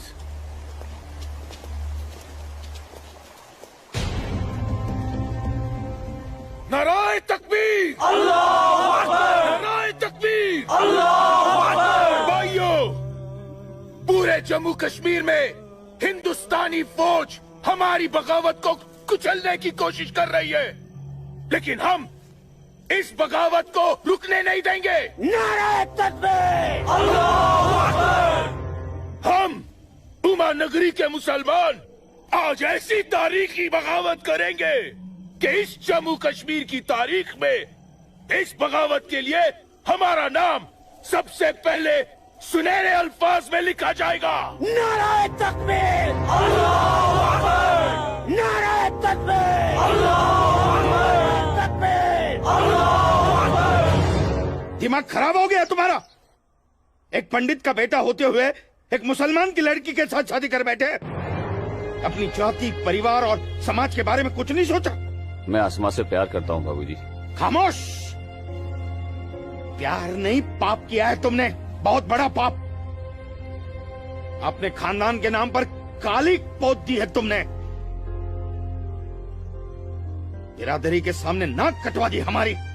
अब इनमें से कोई भी ना हमारे घर आएगा, ना हमारे घर का पानी भी पिएगा। मुझे माफ कर दीजिए बाबूजी, माफ कर दीजिए। और आप लोग मेरे किए की सजा बाबूजी और मेरे परिवार को मत दीजिएगा। मैं आसमा को लेकर कहीं दूर चला जाऊंगा। तुम्हारे दूर चले जाने से तुम्हारे बाबूजी के माथे पे लगा कलंक धुल नहीं जाएगा। सिर्फ तुम्हारे कह देने से तुम्हारी पत्नी नहीं हो सकती वो लड़की, भूल जाओ उसे। लेकिन चाचा, हिंदू बिरादरान इस जरूरी ऐलान पर गौर फरमाए। हमें अपने कश्मीर को हिंदुस्तान से अलग एक आजाद मुल्क बनाना है। लिहाजा उमा नगरी के तमाम हिंदुओं को मेरा ये फरमान है कि अगर वो इस जम्मू कश्मीर में रहना चाहते हैं तो जल्द से जल्द वो अपना मजहब छोड़कर मजहब इस्लाम में दाखिल हो जाए। और जो हिंदू मर्द इस्लाम नहीं अपना सकते वो अपनी बीवियों और बेटियों को हमारे लिए छोड़कर उमा नगरी से चले जाए। ये मेरा मशवरा नहीं, मेरा हुक्म है। इनकी इतनी हिम्मत, हम हिंदुओं को धमका रहे हैं। हिम्मत तो होगी ही ना। पाकिस्तान का हाथ जो है इनके सर पे और घर में हथियार। इसीलिए मैं आप लोगों से कह रहा था कि अपनी सुरक्षा के लिए अपने घरों में हथियार रख लेते हैं, लेकिन आप लोगों ने मेरी एक बात नहीं मानी। जम्मू कश्मीर इनके बाप का है? कैसी बातें कर रही है दीनानाथ जी? दीनानाथ जी, हमें इसी वक्त पुलिस की मदद लेनी चाहिए। ठीक कह रहे हैं आप। आज की रात सब लोग चौकन्ने रहना। इन बदमाशों का कोई भरोसा नहीं है। घर में बच्चे ऐलान सुनकर घबरा रहे होंगे। हाँ, इस वक्त हम सभी को अपने अपने घर चले जाना चाहिए। बाबूजी, मुझे बहुत डर लग रहा है। चलिए घर चलिए ना बाबूजी।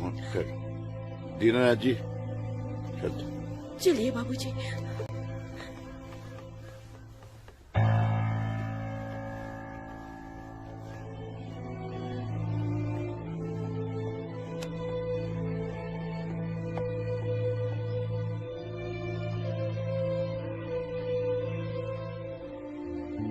बेटा, इनकी बातों का बुरा मत मानना। तेरी माँ तेरे साथ है। कश्मीर के हिंदुओं को आगाह किया जाता है। उन्हें कल सुबह तक की मोहलत दी जाती है। अगर उन्होंने हमारी बात नहीं मानी तो कश्मीर में कत्ले-आम होगा। अल्लाहू अकबर। अम्मी, अब्बू, अब्बू, अब्बू, आपने सुना? ये आवाज तो भाईजान की है।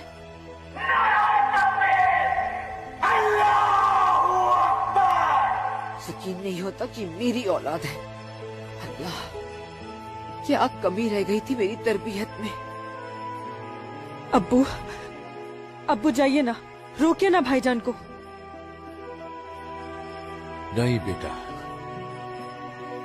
तुझे क्या लगता है मेरे रोकने से वो रुक जाएगा? हरगिज नहीं। वो तो ऐसे शिद्दत पसंद लोगों के हाथ की कठपुतली बन चुका है जिनके आगे मुझ जैसा शरीफ सीधा साधा मुसलमान कुछ नहीं कर पाएगा, कुछ नहीं। और इसका अंजाम तो सिर्फ खुदा जानता है। अब्बू, लेकिन अगर उन्हें रोका ना गया तो वो पूरे उमा नगरी को तबाह कर देंगे।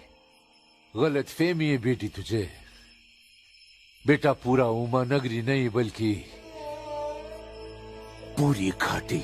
या अल्लाह, इन लोगों ने इस फसाद को जिहाद का नाम देकर सीधे साधे मुसलमानों को वर्गलाया है। चारों तरफ नफरत और दहशत फैला दी गई है। अब होगा कत्लेआम, अब कटेंगे सर। या अल्लाह, सर हिंदुओं के, धड़ मुसलमानों के। आग लगेगी घाटी में, जलेगी हमारी घाटी। कई खिड़की के बाहर अमन और कई खिड़की के बाहर शांति। अब जलेगी घाटी, अब रोएंगे हम, रोएंगे हम। जनाब, इंशाल्लाह हम अपने मकसद में कामयाब हो जाएंगे। जिस तरह से मौलवी साहब काम कर रहे हैं, हमें तो लगता है कि हिंदुस्तान की तबाही तय है। और वैसे भी मौलवी साहब,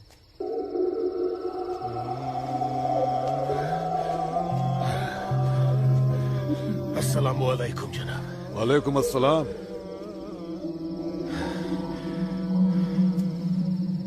अरे वाह वाह वाह मौलवी साहब, आपके चेहरे की चमक बता रही है कि आप कामयाबी के बहुत नजदीक हैं।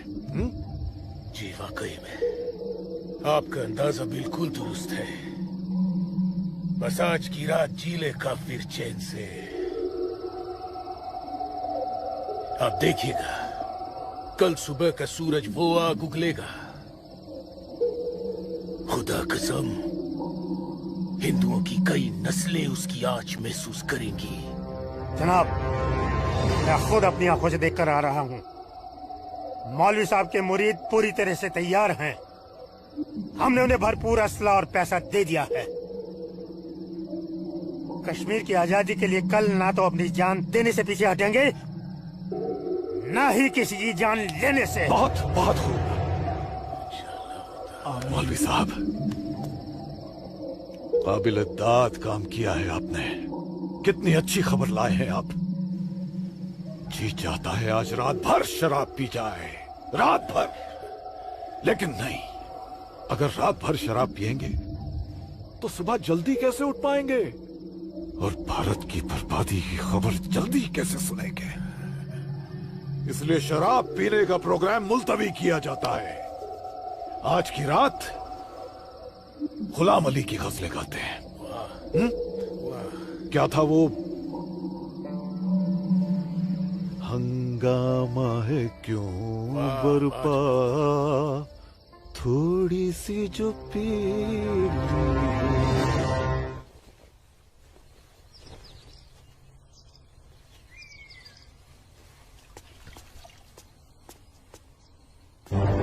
ये क्या? कश्मीर छोड़ के नहीं गए तो मार दिए जाओगे? ये देखो, दीनानाथ जी, दीनानाथ जी। हैं? गिरधारी जी, आप सब लोग यहाँ? क्या बात है, क्या हुआ? आपके दरवाजे पे क्या लगा है देखिए, ये देखिए। कश्मीर छोड़कर नहीं गए तो मार दिए जाओगे? इसका मतलब ये लोग मस्जिद से निकलकर अब हमारी दहलीज तक आ गए। बाबूजी, बचाओ!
रुको बेटा, रुको। क्या हुआ बाबूजी?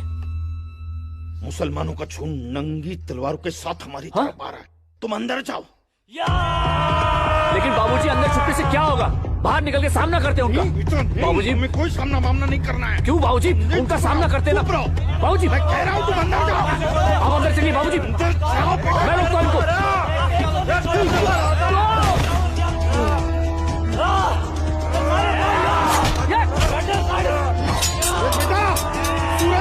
बेटा रहने दे बेटा, ये अपना काम नहीं है। सूरज, कौन है? बाबूजी, आप माँ इशिता और आदित्य को लेकर पीछे के रास्ते से निकल जाइए। सूरज संभालो बेटा, आ जाओ। जाओ माँ, जाओ। आ जाओ हमारे साथ।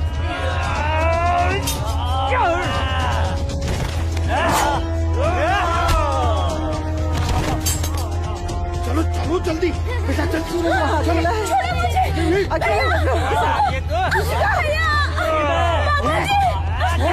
छोड़ो मुझे। बचाओ मेरी इश्क को। छोड़ मेरी बेटी को, छोड़ मेरी बेटी को।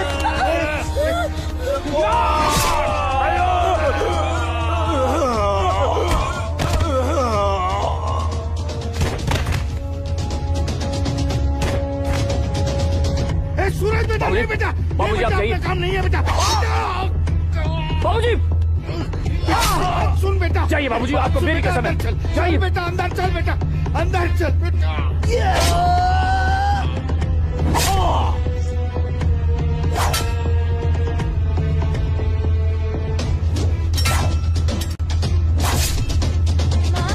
क्या हुआ दीदी को? आप क्यों रो रहे हो? कपिला, चलो चलो जल्दी इधर से। इशिका, इशिका, इशिका, इशिका क्या हो गया? ये ऐसे क्यों लेटी है? इशिका, तुम बोलती माफ क्यों कर दो नहीं हो? मुझे। इससे पहले कि वो दरिंदे मेरे बेटी को नोच ले, मैंने इसे जहर दे दिया।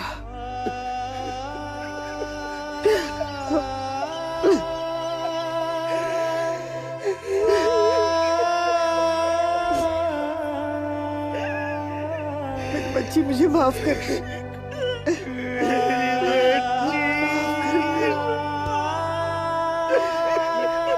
मुझे माफ कर दीजिए। कपिला, चलो यहाँ से। सूरज कहाँ है?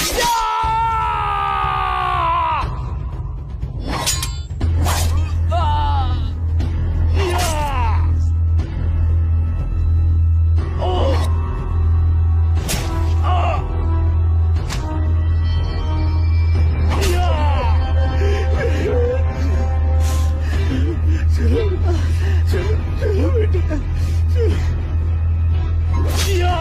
सूरज बेटा, क्या हो रहा बेटा?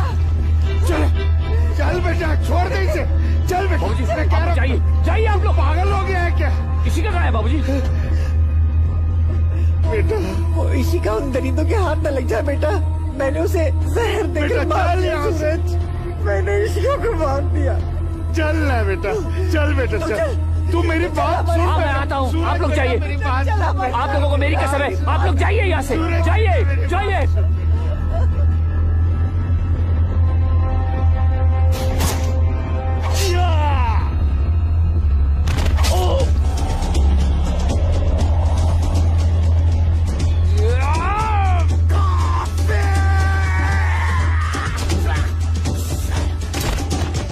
Moruk sari, Kok baju घर के कुछ सारी ताऊ मारो अटैक नहीं। अबेर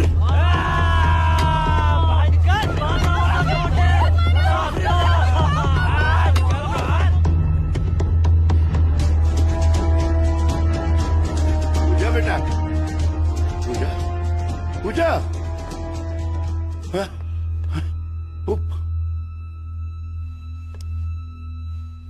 पूजा,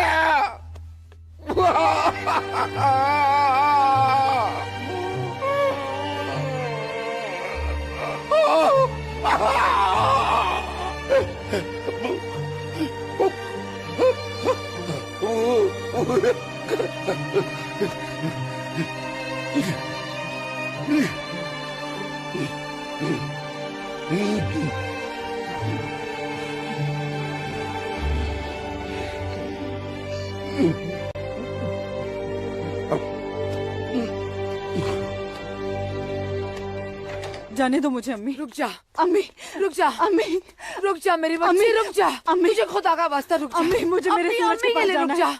अम्मी, मुझे जाने दो। सूरज, आसमा रुक जा, रुक जा आसमा।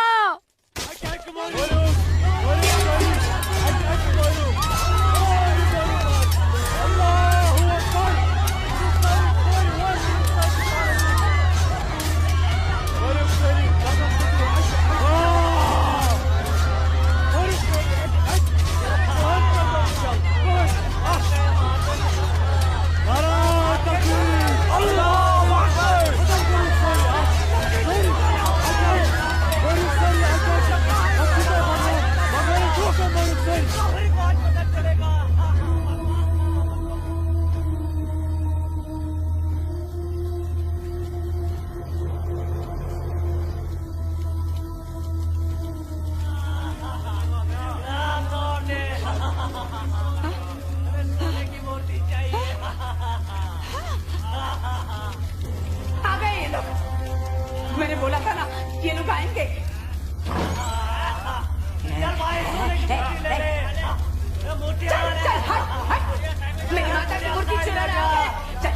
मेरी माता की मूर्ति को हाथ नहीं लगाने दूंगी, हाथ नहीं लगाने दूंगी।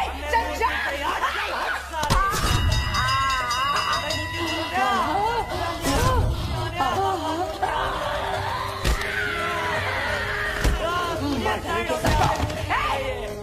चला आ गया।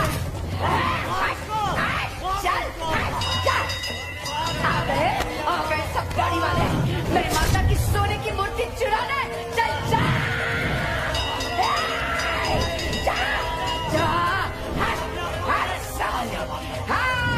मार डालोगे।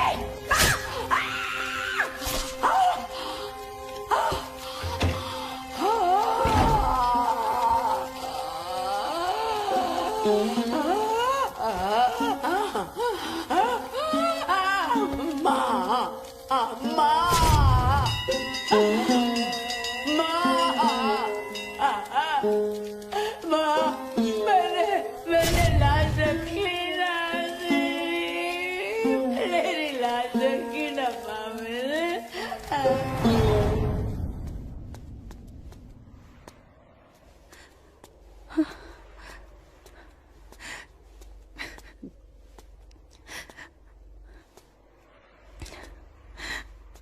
या अल्लाह, ये क्या गजब ढा दिया। मेरे जन्नत जैसे कश्मीर को जहन्नुम बना दिया। ये लाशें मेरे अपने ही लोगों के साथ, मेरे अपने ही लोगों का ये सलूक। सूरज, सूरज, सूरज, या अल्लाह मेरे सूरज को। नहीं नहीं सूरज, मैं आ रही हूँ सूरज।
यही अंजाम होना था।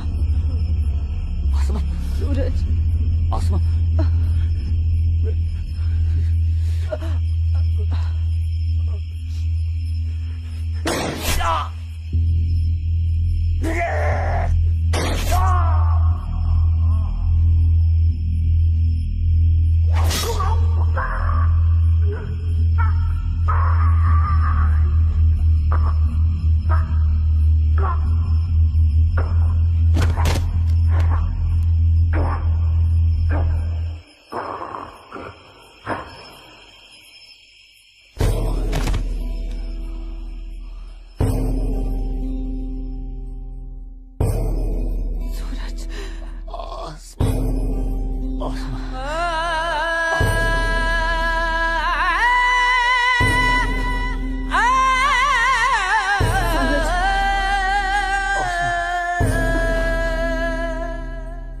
कश्मीर वतन ये पाकीज़ पाए तो उनको था दूर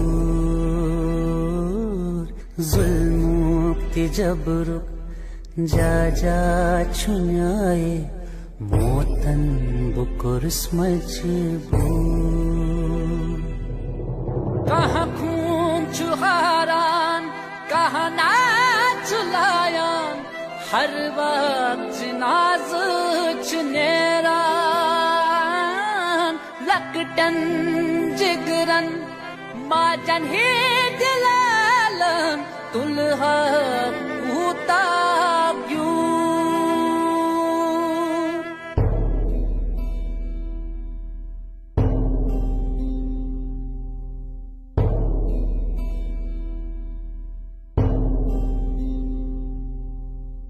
लड़ना न चाहा, छड़ के निकल कर हमको तो जाना पड़ा।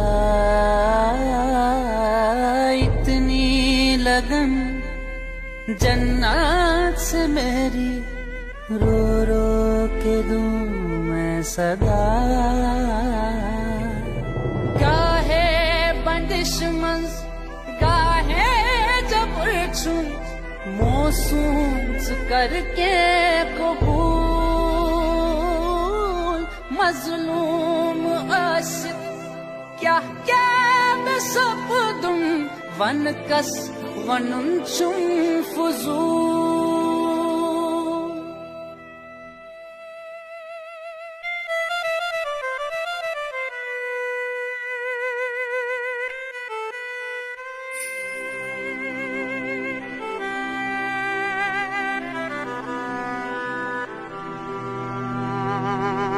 देना न चाहा, दे के बेटी को जहर पिलाना पड़ा। इज्जत जो सबसे प्यारी थी इसकी माँ ने बचाना चाहा। कहाँ खून चुहारान कहाँ ना चुलायान, हर वक्त नाज चुनेरा। लकटन जिगरन माजन ही दिलालन, दुल्हा कूताब्यू। कश्मीर वतनुक ये पाकीज़ पाए तो उनको था। मैं वादा करता हूँ, जीऊंगा तो तुम्हारा हाथ पकड़कर, और मरूंगा तब भी तुम्हारा हाथ पकड़कर मरूंगा। जा जा छुनाए मोतन बुकुर मजबूर।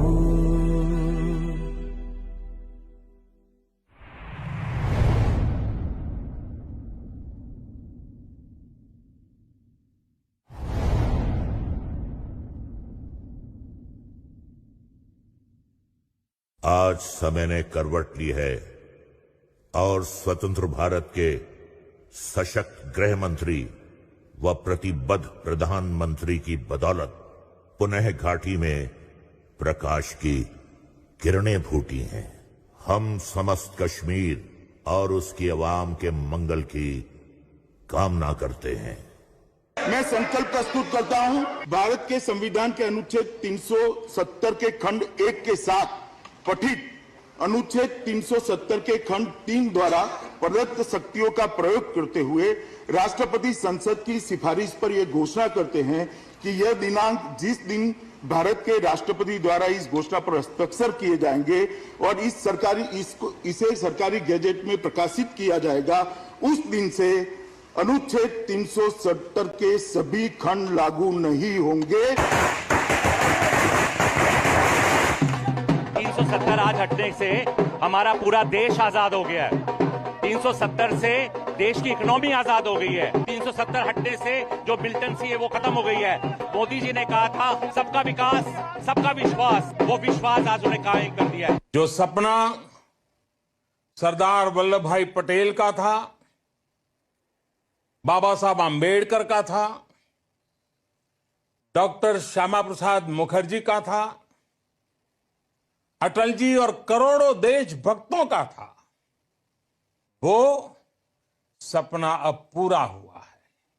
जम्मू कश्मीर और लद्दाख में एक नए युग की शुरुआत हुई।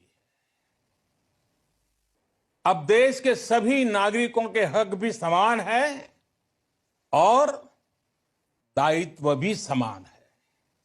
मैं जम्मू कश्मीर के अपने भाइयों और बहनों से, लद्दाख के अपने भाइयों और बहनों से आह्वान करता हूं, आइए हम सब मिलकर दुनिया को दिखा दें इस क्षेत्र के लोगों का सामर्थ्य कितना ज्यादा है, यहां के लोगों का हौसला, उनका जज्बा कितना ज्यादा है।